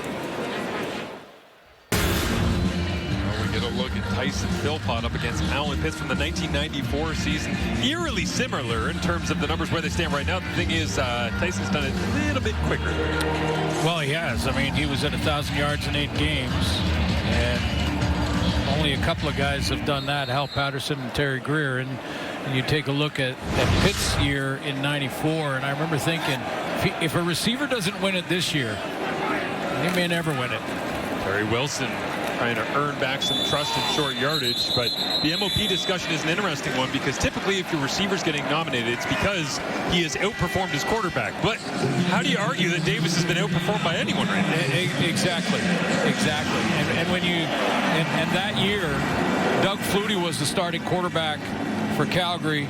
Alan Pitts had his 2,000 yards, but Flutie had a huge season and was their nominee and won the award. One of a bunch of times he won the award. And that was the year I thought, well, if Alan Pitts can't win it after 2,000 yards receiving, I'm not sure a receiver will ever beat a quarterback.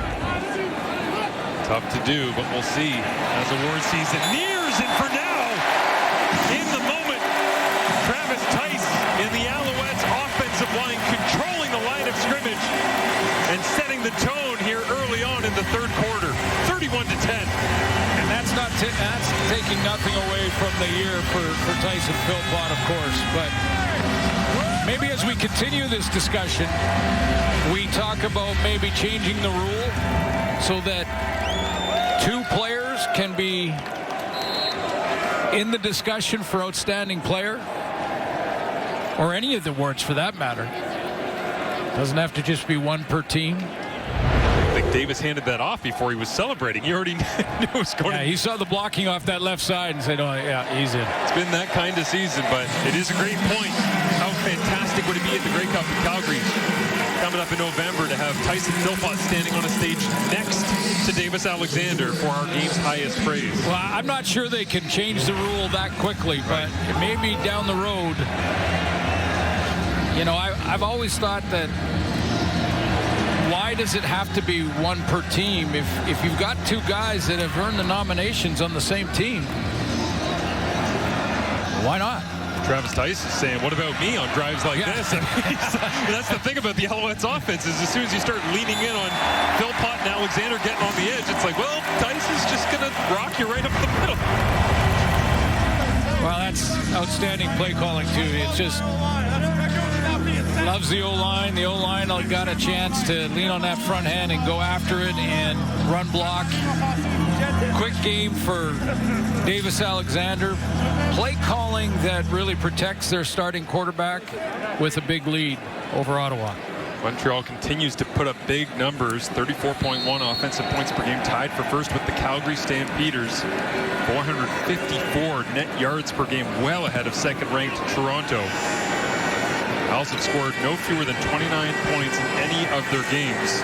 And already at 32 here as Daniel Adeboboye tries to create some energy on the Red Blacks sideline. And gets it out to the 40. Well, we're going to see more Jake Maier in this third quarter. In his first series, he was, 6 for 7. Just one incompletion that first series. They were on the 1-yard line, took 4 cracks with a penalty in there to get it in. But after that, it went downhill.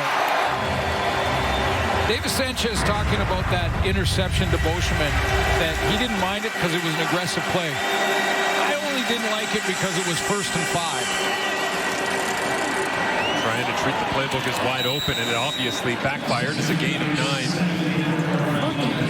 Here for Aiden Eberhardt, one of the bright spots in this passing attack. But Davis's point is a good one. Like, you know, the one thing you don't want is to all of a sudden become super conservative and try to just not lose. I mean, it's too late now, but I mean that Ottawa doesn't want to do that either. So, you know, I get the point.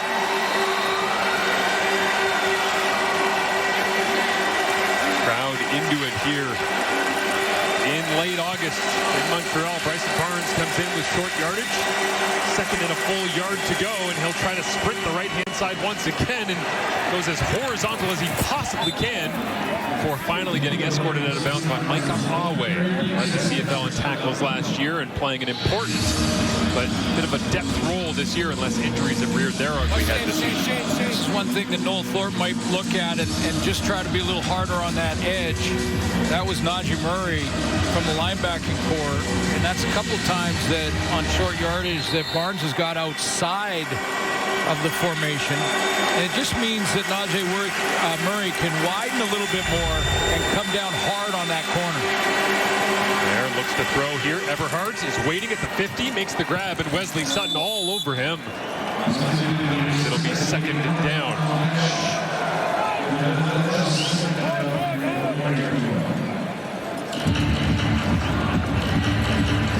There's 1 to go, so we'll see Barnes once again. Yeah, so if Najee Murray is still that edge player, he can shut this down by widening a little bit and then crashing the edge.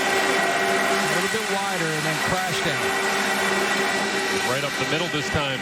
Barnes goes. I was going to say, looked like Joffrey Canton-Arcou and Najee Murray and all the rest have kind of gone to that left side of the defense, just waiting for Barnes to maybe take a little sprint horizontal and try to go wide again, but right up the chute he goes, picks up the first down. 7 minutes remaining, clock rolling, and down 22 points. So the Red Blacks here with control.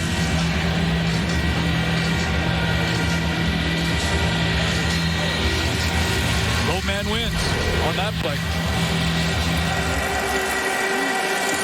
Plenty of players aiming to prove they belong in the Red Blacks organization at all positions, especially in both sides of the line.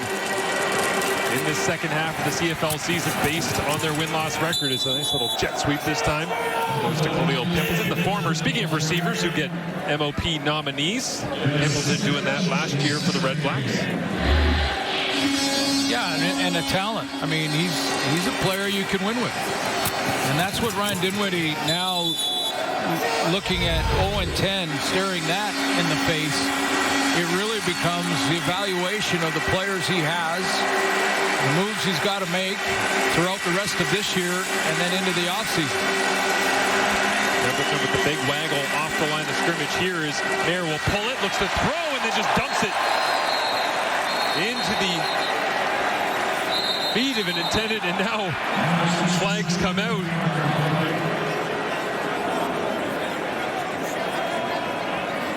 See what Noel Thorpe does. I mean, he has got so many different looks. There's Perales, defensive end. And Canton-Arcou is in his normal spot.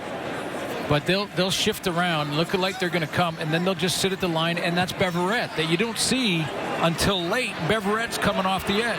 Major foul, unnecessary roughness. Montreal number 94. 15 yards, automatic first down.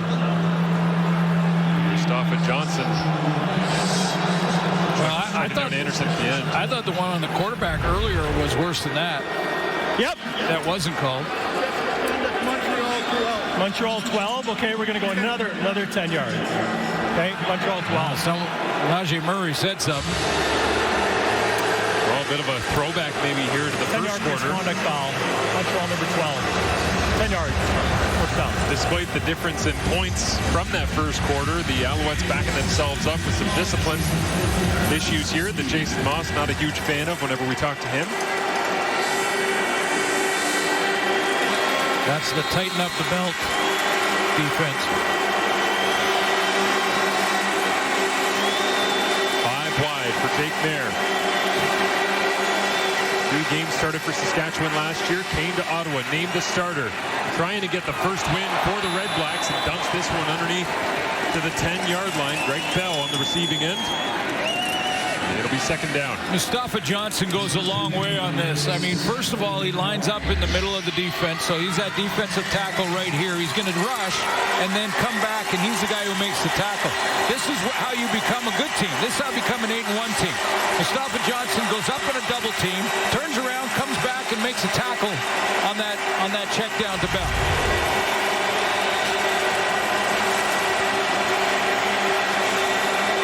Adebaboye will help pass protect. Mayer gets blasted as he throws. Incomplete, but it looked like early contact came on Aiden Everhart from Robert Kennedy III.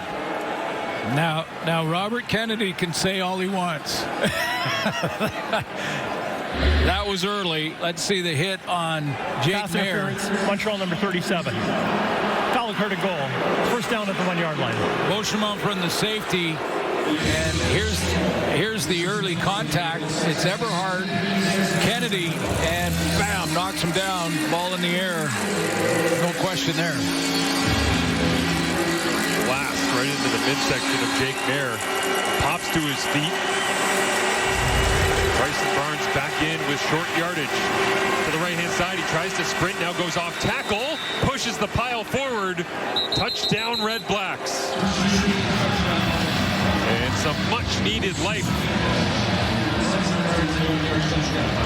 Okay, so you're right, Marsh. I mean, much needed to get that score, get in the end zone, penalty aided or not, whatever, get in the end zone, get that done. Okay, now Ottawa's got to look to stack, and the way they do that to stack a positive play is to get a turnover. They don't need it. They've never needed a turnover more on defense when Davis Alexander comes back out after this drive than right now. I mean, it's the type of complementary football you need.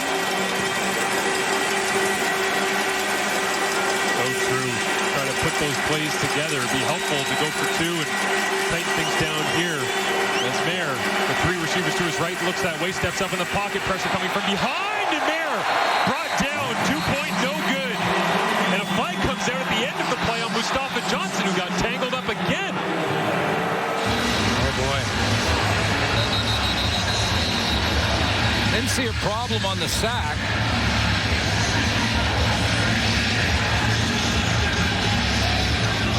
Johnson was down around the goal line as Mayer got taken down in the middle of the field around the 5-7-yard line.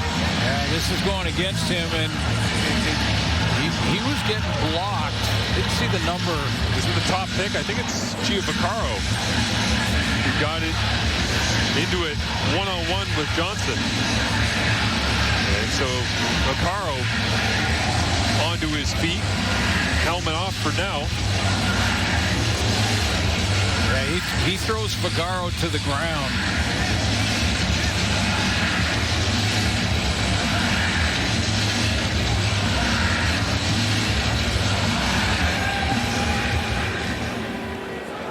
After the play is a 15-yard misconduct foul against Montreal number 94. That 15-yard penalty will be applied on the kickoff. You got to keep track of these misconducts because 2 and you're out. plays 70 yards in 4:21. And Mustafa Johnson, after the play was done, tangled up with the top overall pick in the CFL, but Bryson Barnes into the end zone from Ottawa here late in the third. Look at Mustafa Johnson and his penalty. He gets right here engaged in Vaccaro, and at the end of it, he feels like he's being held. You could tell by the way he got up in his body language. But that hog tie and throw him to the ground is a misconduct penalty. Hog tie or gator roll? Gator roll. A little bit of both. Hog tied and gator rolled. Down he goes. Full speaker catches the moonshot. Alouettes get possession back with Davis Alexander and a picturesque evening here in the beautiful city of Montreal, Quebec.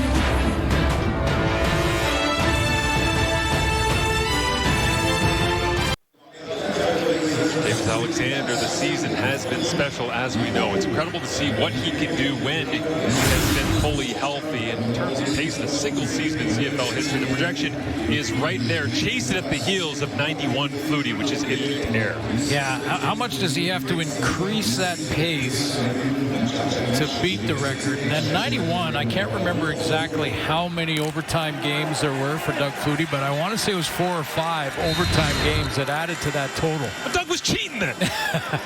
No, he probably would have got there in regular time as well. They go back to Travis Tice. Inside, breaks 2 arm tackles and a third. Always hard to bring down the big body of Travis Tice. But this offense in its entirety is just fun to watch. I mean, they've got Mason in there at fullback who doesn't get enough credit for his blocking. I mean, he takes the edge player there and gives Tice a chance. So he goes across and makes sure he blocks the right guy, executes his assignment. Tice picks up the first down. You were saying that the REDBLACKS need an interception. Will they get a chance, or will the Alouettes play keep away? Ball possession, control the clock, pound the rock, throw some screens. Interception, rip it out and try to create a fumble or turnover somehow. I mean, in order to break the slump and bump the slump, you've got to figure out a way to stack positive plays and grab that momentum back. And right now, Jason Moss's point of view, he's saying, let's just grind it down. They'll forget about that touchdown they just scored, and we'll go put more points on the board. How long does he keep Davis Alexander out there is the next question.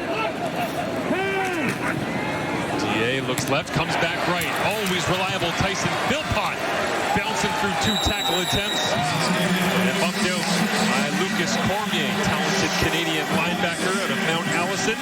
But Philpott continues to do what Philpott does.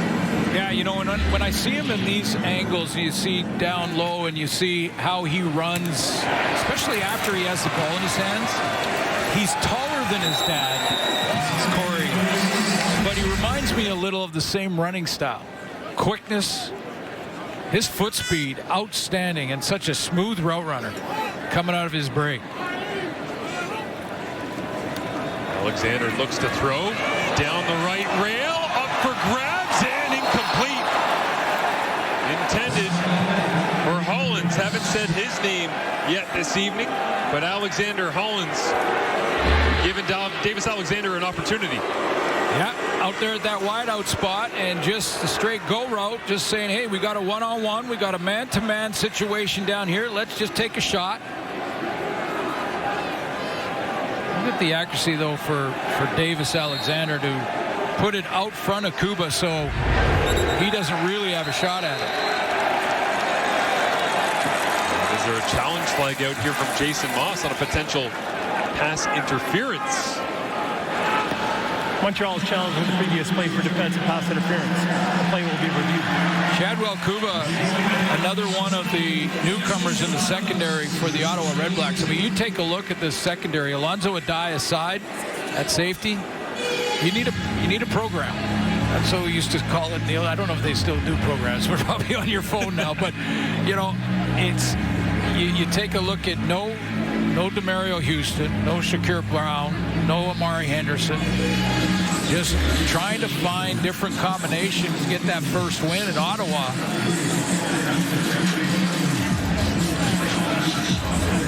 Oh, that timing looked pretty good. Again, that was the Davis Sanchez drive the arm through the hands of the receiver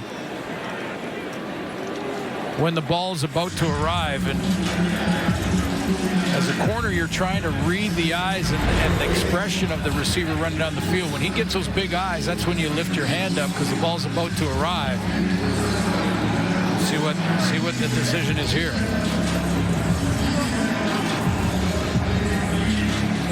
After review by the replay center, the ruling on the field stands. Second down, Montreal, by losing a challenge, has lost a timeout.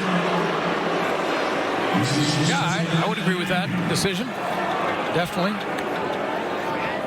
Worth a try, I guess, if you're Jason Moss, but timing looked pretty good. And Kruger the second filling in for Demario Houston, that boundary corner spot. So in his first year doing a good job holding things down and not committing the pass interference call that was challenged. Is now a big hit on Alexander as he releases, and Tyler Snead bounces through 2, now 3 tackles. Inside the 25, and Alexander readjusts the shoulder pads.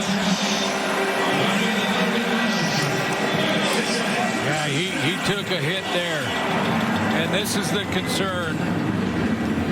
You know, and it's not a big enough margin. A little inside stunt. Just 4-man pressure, but an inside stunt. And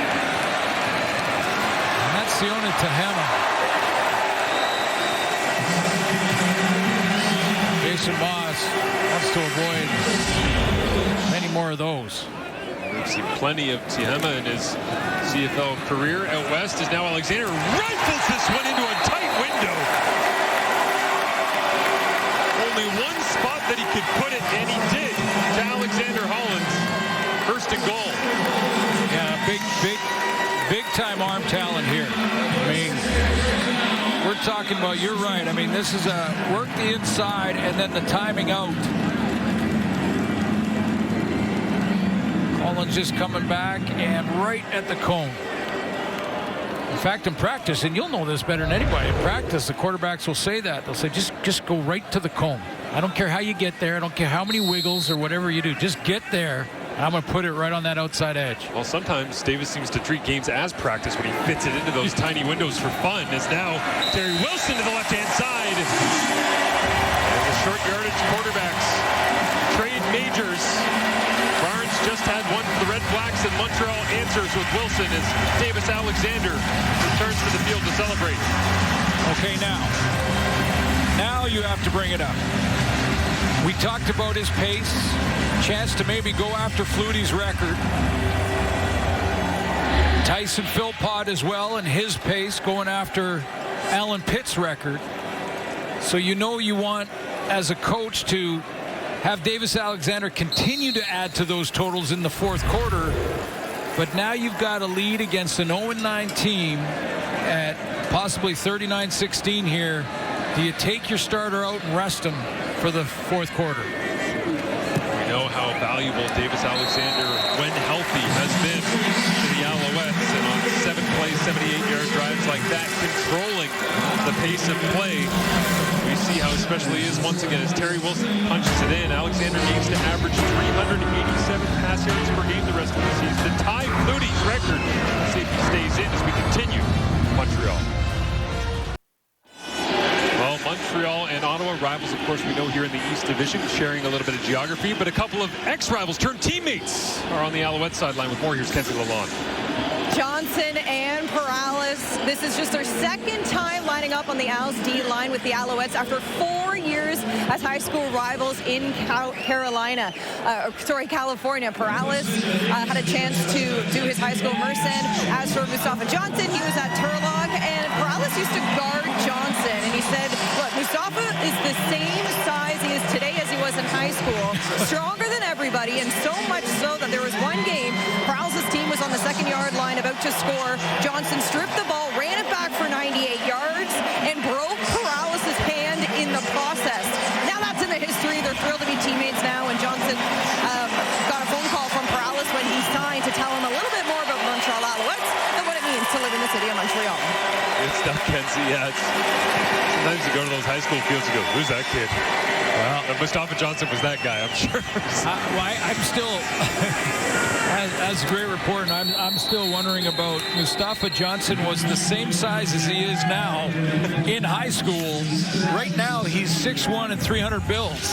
I mean, so I'm saying, you walk up to a field. I remember going to a Yates Cup, but it was Guelph and Western. And Tavius Robinson, who's now in the National Football League, was playing first year for the Guelph Griffins. I walked in behind him, and my eyes were at the middle of his back. And I was like, who's this dude? Why are you here? You think your football might be in your future if you're high school and you're his size. Great story, great connection, and now teammates on a very successful Alouettes club trying to track down Jake Mayer. As the ball knocked away, Canton Arcou got his hand on it, and did the Alouettes recover? It looks like Montreal possession as Isaac Adiemi Berglund has the rock.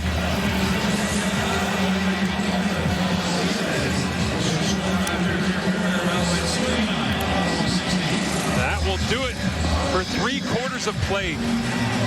39-16, the Alouettes in control. Jeffrey Canton Arcou got chipped and popped it loose on Jake Mayer in his windup. The Alouettes control. One more quarter to play here in Montreal. Week number 12. The Ottawa REDBLACKS trail 39-16 against the dominant Alouettes. They continue to roll here at home. They did it to the Edmonton Elks a couple of weeks ago, Suits, and now they're doing it at home against an East rival that they've been controlling for quite some time. Coach Stiegel and I have a question for you. The former quarterback. I mean, we have a question because what does it do to Jake Mayer, and could it be a spark to make a change? I don't think Canton Arcou tipped that ball out of his hands. I think he just dropped it on his own. And again, I'm not blaming Jake Mayer for the score here or the 0-9 record completely. I don't think Canton Arcou got there in time. He just dropped it. So, your former quarterback, could it provide a spark to put MBT out there? Well, the sideline certainly looks like it could use it right now from the REDBLACKS. As a lot of guys sitting down, not a lot of talking going on as the Alouettes strike on the first play of the fourth. Tyler Sneed. There is a flag out. And Alexander showing his frustration. Offside. Montreal number 85. 5-yard penalty. Remains first down. Guarantee you Jason Moss in the post-game interview is going to be asked about his team and the big win and improving to 9-1, and he's going to say we had too many penalties. We lost our composure at times. We've got to fix that. We've got to clean that up.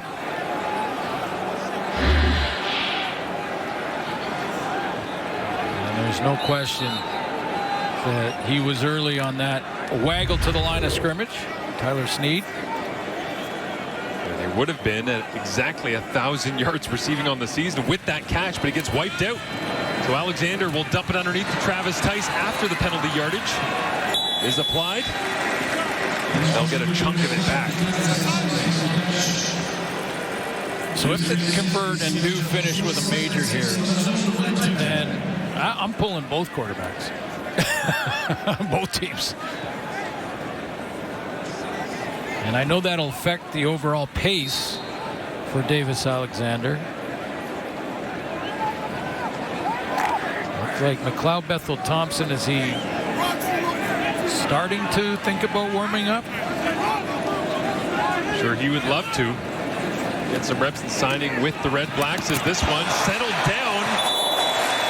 And again, one of those just kind of nuanced little throws with the chemistry of Tyson Philpott and Davis Alexander, right? Suits, you just throw him into the only spot that's going to keep him safe and create a completion. Yeah, the size of that window was the size of a porthole in a boat. Like it was tiny, and he fit it right through there. And yeah, you're right. I mean, Tyson Philpott turned around, the ball arrived.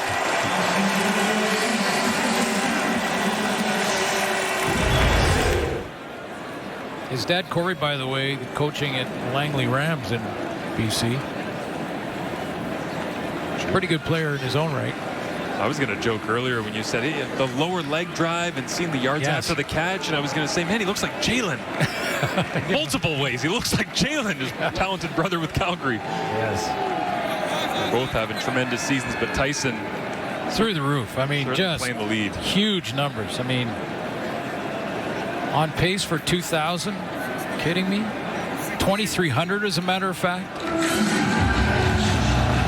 Marcus Barnes goes to the sideline here.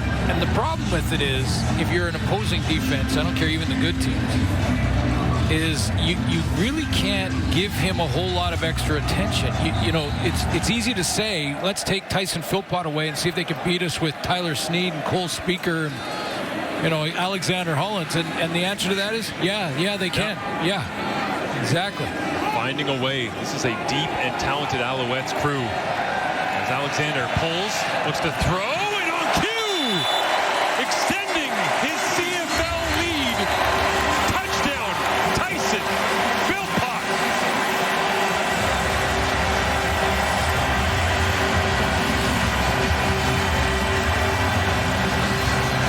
Well, first of all, by the design of the play, Montreal brings in the big team, so they have extra protection. So basically, they go from 5 to 7 up front. Gives Davis Alexander lots of protection. He's going to move the pocket in the launch point. Play action holds the linebackers. Got a couple receivers, one pushing to the flat, and Tyson Philpott in the curl, just hooked up there. And he has his choice. Probably could have thrown it to either one. Yeah, it's like Davis wants Tyson to win the MOP. So in our world, they could both be finalists. I'd love to see it. We could just immediately change that rule and get both these guys, both the pitch, the catch, and the reception onto the stage in November. They certainly look like they deserve it. So if you're an Ottawa fan right now, you're saying, why didn't the Ottawa secondary see Tyson Philpott? Because Davis Alexander was rolling out that way after the play fake. Stop it here. He didn't see him because he came from all the way on the backside. And then all of a sudden he flashes there. There's a push to the flat right over here. And the secondary is almost surprised to see him. Which is saying something when it's number 6. Don't be surprised if you see him in the end zone with the ball in his hands. These guys are having so much fun playing football right now. Hamilton catches it at the 25, returns it for 12 yards before Jonathan Sutherland makes another special teams tackle here this evening, and with a 30-point delta between Montreal and Ottawa. Welcome to the game, McLeod, Bethel, Thompson. Yeah, well, I guess better late than never to see if this could make a difference.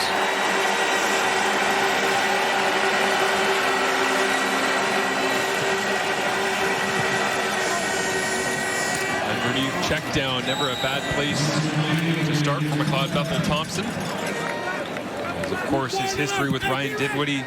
Well, yeah. During their time with the Toronto Argonauts. Yeah, exactly. I mean, that's why we talked about it as early as the second quarter, as it was coming to an end.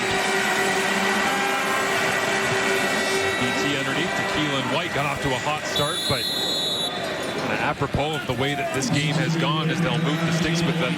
Another completion. With Dinwiddie in 22 in Toronto.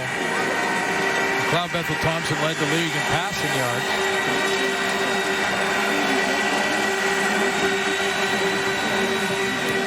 McLeod with the pass attempt knocked down at the line of scrimmage. The Alouettes D adjusting nicely to the new deliverer of the football on the other side. You're right about the body language, though, and I know, you know, it's a beatdown, and that, if anyone's hungry, that, like the panel said, that 50 burger's on its way, it looks like, but the body language coming out at halftime of the REDBLACKS was kind of milling around the bench. See if McLeod can give them a spark down the seam. It's Keelan White. Talented young Canadian out of Montana reaches to the skies here in Quebec and hauls it in.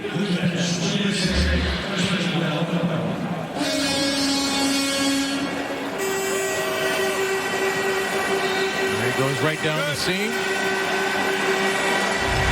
Nice throw. Gain of 31 yards. Bob Thompson has the Red Blacks moving. I mean, chase and almost slips out of his hands the same way it did for Jake Mayer at the end of the third quarter. Had a few reps this year, but he's going to have to get his feet underneath him, I'm sure. 38-year-old McLeod Bethel Thompson. Keeps himself in great shape. Brian Dinwiddie said he knew when they made the Drew Brown decision to send him to Winnipeg that McLeod was kind of lined up and ready to go. Dinwiddie felt as though bringing him in was better than any other option they could have of a current backup or someone in the CFL might be a third stringer just based on his experience and his big arm as well as this one hung up in the area of Justin Hardy. It is incomplete, falls to the ground after Keelan Goudry knocked it away.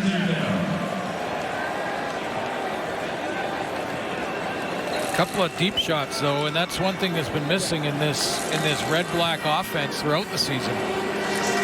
Has been those explosion plays. Really nothing to lose as well for McLeod, right? Cut it loose. And sure. On an 0-9 team, trailing by 30, you're on the road. Get some reps, get ready. Who knows what happens next week? Certainly knows how to diagnose defenses. The number of times he's played this Noel Thorpe coach team as he feeds this one into traffic and intercepted. It's picked up by Najee Murray. As the Red Blacks go chasing, looks like Drew Desjardins finally makes the tackle on Najee Murray.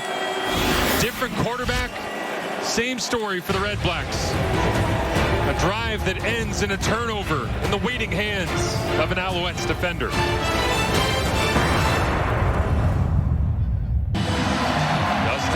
Is in the ball game for the Montreal Alouettes. That means Davis Alexander's day. It is all done as Crum, former Ottawa Red Black, where he cut his teeth in the Canadian Football League, and one of the smartest guys you'll ever have a conversation with. He just loves the game and continues to look for opportunities to get better. His next one is right now with 10 minutes left in this fourth quarter and leading by 30. And this is a smart move. I mean, this is getting your all-star quarterback some rest. You know, he's had that hamstring in the past that's been nagging him a little bit.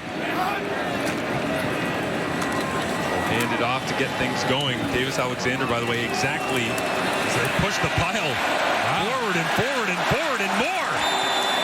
Punctuation maybe coming in the fourth quarter here with the ground attack as Shamari Lawrence refusing to be taken down. Travis Tice getting a little bit of a break too. I'll tell you what, there's been some key blocks from Jacob Mason at fullback that often get overlooked, but very important in that offense. 260 for Davis Alexander, so below his average if you're keeping track of that projection. Handoff inside. This time a better job by the Red Blacks holding it, but he's at exactly 3,400 passing yards this season, so pace is 6,120. That's your most recent. I feel like we're playing Price is Right for like the next 10 weeks. We're just going to be going, where's he at? Where's he at? We're keeping track like that on Tyson as well. Yeah. Tyson Philpott out there because, and by the way, his dad used to coach in Langley, but yeah, when you count his numbers up and his projections, can Crum get him the ball to keep those numbers climbing? Tied at the hip. Philpott and Alexander's numbers, obviously, as Crum looks over the top and gets it to Tyson and puts his shoulder down. It doesn't matter the quarterback. Give me the football. Yeah, and habits are hard to break. I mean, this team, Montreal, one of the reasons it's going to improve to 9-1 is the way they practice, the way they compete. And Tyson competing here, he could easily just step out of bounds, but he goes and gets another extra 2 yards with his game well in hand and takes the hit or actually delivers a blow on Alonzo Adai. That's one of those reps that is Yeah, enjoy your time in the CFL group of the second, because Tyson Philpott, stutter, go, shut it down, beat you around the corner when he's lining up the big hit. I mean, that is special stuff from Tyson Philpott.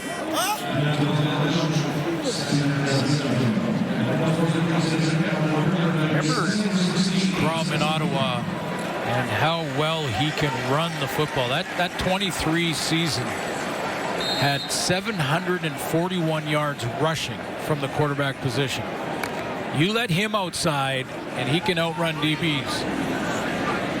Is that the Crumb Dog Millionaire season? Some big comebacks. The Crumbacks? Yeah. Crumbacks.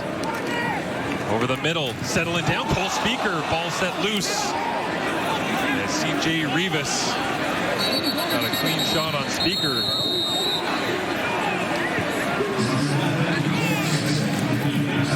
Works his way back to his feet. Tap on the head from Stafford, who had the big tackle earlier on as well, but punting unit comes out for the Alouettes. Haven't said that very much here tonight. No, you haven't. And this is a big hit too. This one, Speaker took a second to regroup, turned around and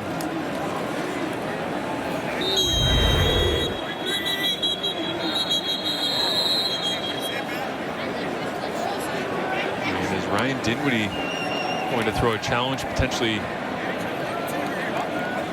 looking for a creation of a turnover somehow. Ottawa is challenging the ruling of an incomplete pass.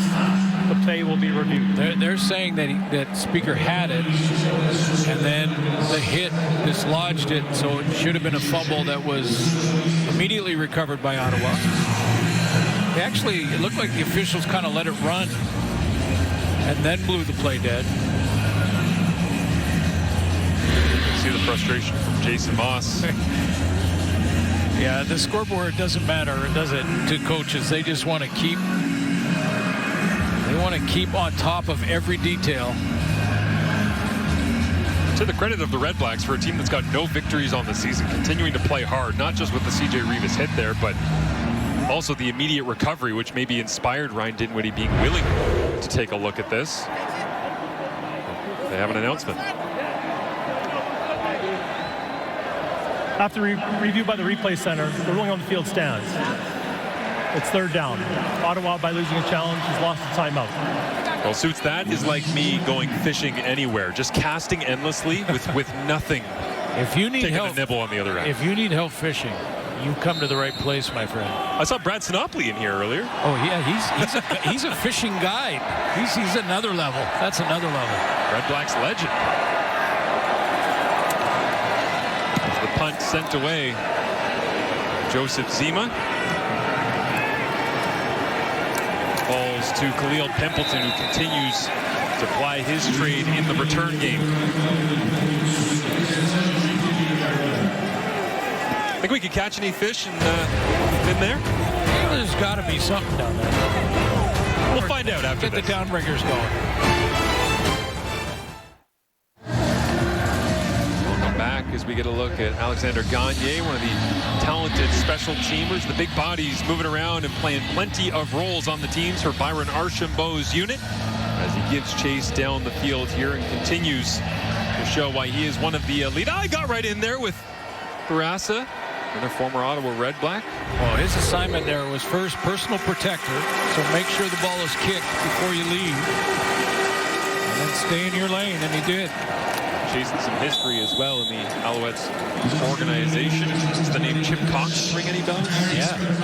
This guy who did a little bit of everything for so long. You have to have guys like that. I mean, they're so important, and the teammates know. Special teams film room is the entire team. Claude Bethel-Thompson incomplete to the outside, looking for Kate McDonald, but earlier this year, Noel Thorpe asked him about Gagne and said, do you want him on defense? Does he do things in practice on defense? Or he said, you know what, I used to ask him to come over, like he might warm up with the linebackers and stuff, but he basically goes with the long snappers and the kickers. He is our star of stars on special teams. And again, we talk about the Davis Alexanders and the Tyson Philpotts, the Travis Tices, the Tyrese Beveretts. I can keep going and going and going. The team is built by dudes like that, just grinding away, right? Oh, your teammates love it. You know, and they watch it together. They watch the tape together. Maybe the quarterbacks aren't in there, but the rest of the team is. And then they break off into their groups, offense, defense, etc. Noah Getman hangs this one high above Percival Molson, and Dante Dedman finally tackled. We'll draw flags.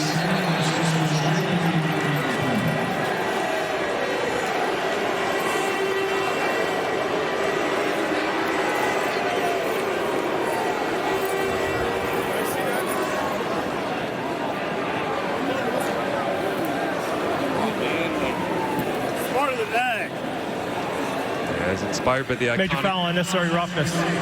Ottawa number 9. 15 yards, first down.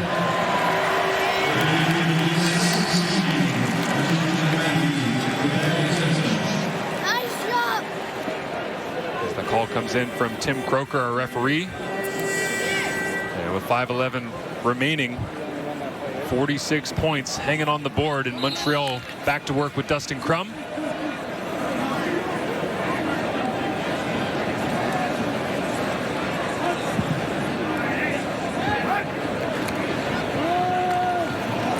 Crum hands it off inside. Shamari Lawrence getting some run here, as they've also taken Travis Tice out of the ball game. And the Alouettes trying to track down the season-high 48 points that they set just a few weeks ago here at home against the Edmonton Elks. So this is game 1 of a big weekend of football. Wraps up with BC and Saskatchewan on Sunday. But in anticipation of this being a possibility in the scoreboard, I thought we'd look at some of the big catches this year, because Tyson Philpott has a few of them. He has made some special ones as the Alouettes backup unit. All about competing and continues to push the football right down the throats of the REDBLACKS. As we look at some of the best catches of the season, and you'll see a couple of familiar people in this pack. Well, you'll see number 6 a bunch, but yeah, there's Philpott stealing one off the back of a defender.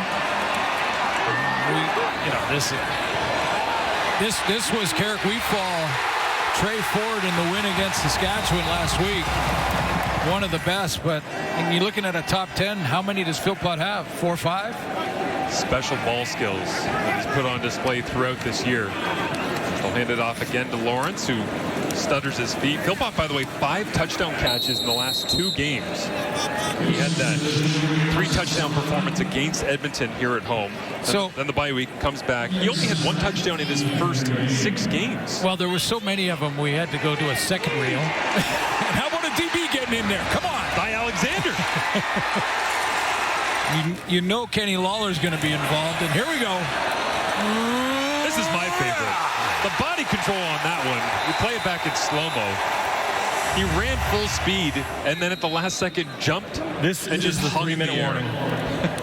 Philpott has done a little bit of everything this season, and no signs of slowing down, which makes everybody here at Percival Molson, who hasn't left, extremely happy to see him healthy and productive as the Owls get set to roll to another victory. Week 12 of the Canadian Football League rolls along. Friday night football, and it's a beauty. The Bombers and the Elks, live from Commonwealth. Pre-game coverage begins 9 Eastern, 6 Pacific on TSN. Cody Fajardo and the Elks with a statement victory at home after losing here on the road against the Montreal Alouettes. They went home. Toronto Argonauts came to town, and they were able to create a variety of turnovers. Got back into the win column, and it looks a heck of a lot like a bobblehead that I've seen around here tonight. That's the look. That's the bobblehead look. August Tukes? Oh, yeah, just... There you go. He knows. It's on the big screen here, and he's shaking his head. I love it. Well, they love him, and Davis loves being in Montreal, clearly. That's great. His backup, Dustin Crum, completes this one. Marco Dubois gets the rare touch and walked out of bounds. Davis Alexander to 20-1. Wow. Start the season, one of the reasons that scoring has been up so far is that 3 of those 4, Bo is hopefully coming back before the end of the season, injured in Hamilton, but 3 of those 4 playing this year. Bo got Hamilton started. Nathan Rourke seems to be getting in a groove, and let's not forget Trevor Harris, also a former Alouette. Plenty of competitive football in front of us, and great quarterback play lined up as Cloyd makes the tackle that time on Lawrence here. A little bit of garbage time with the Alouettes ready to continue their role and their dominance over not just the Ottawa REDBLACKS but also the CFL's East Division. Highest quarterback efficiency rating of all time this year. That's how well they've been playing.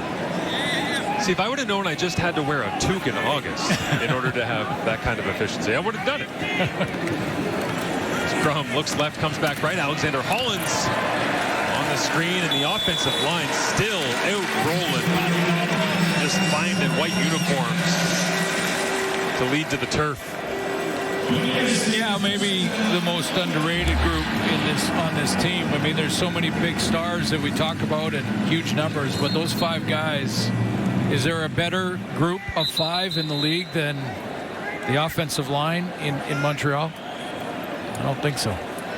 Anyone who's ever driven the 401 between Montreal and Toronto understands the Great Wall of 401 when it's 3 lanes wide and there's just 3 transport trucks.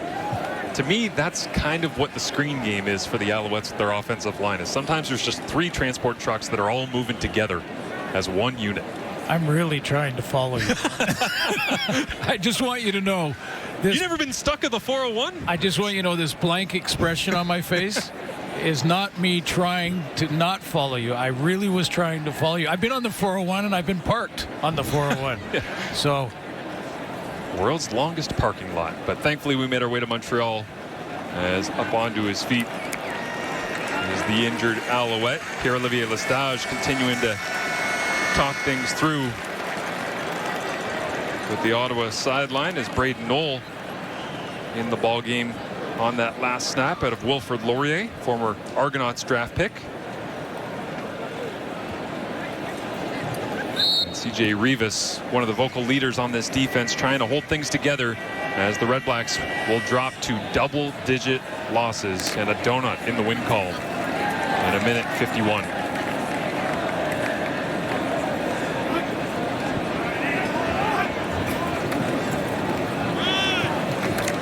Lawrence, the handoff down to the 25-yard line.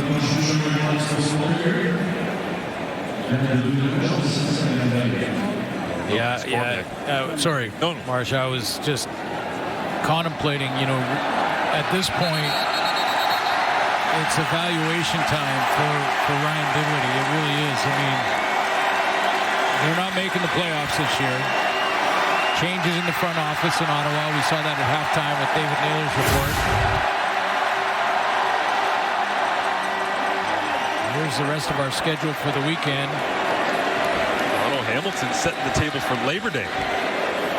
Apparently Trey Ford taking the #1 reps for the Ticats. Great finish for him against Saskatchewan. That Saskatchewan BC game. I was going to say the Riders-Lions one is really interesting to me. I mean, they all are, but just the rhythm that you get the sense that BC could get real hot real soon. And Saskatchewan being a little bit desperate after a loss they certainly didn't feel like they deserved against Hamilton last week, but the Ticats were able to earn. Yeah, we haven't seen the final rosters for that game on Sunday yet, but all indications are that Sam Emelis will be back, and that will help in the big play department for Saskatchewan offensively. A couple of REDBLACKS going down here late in this game, but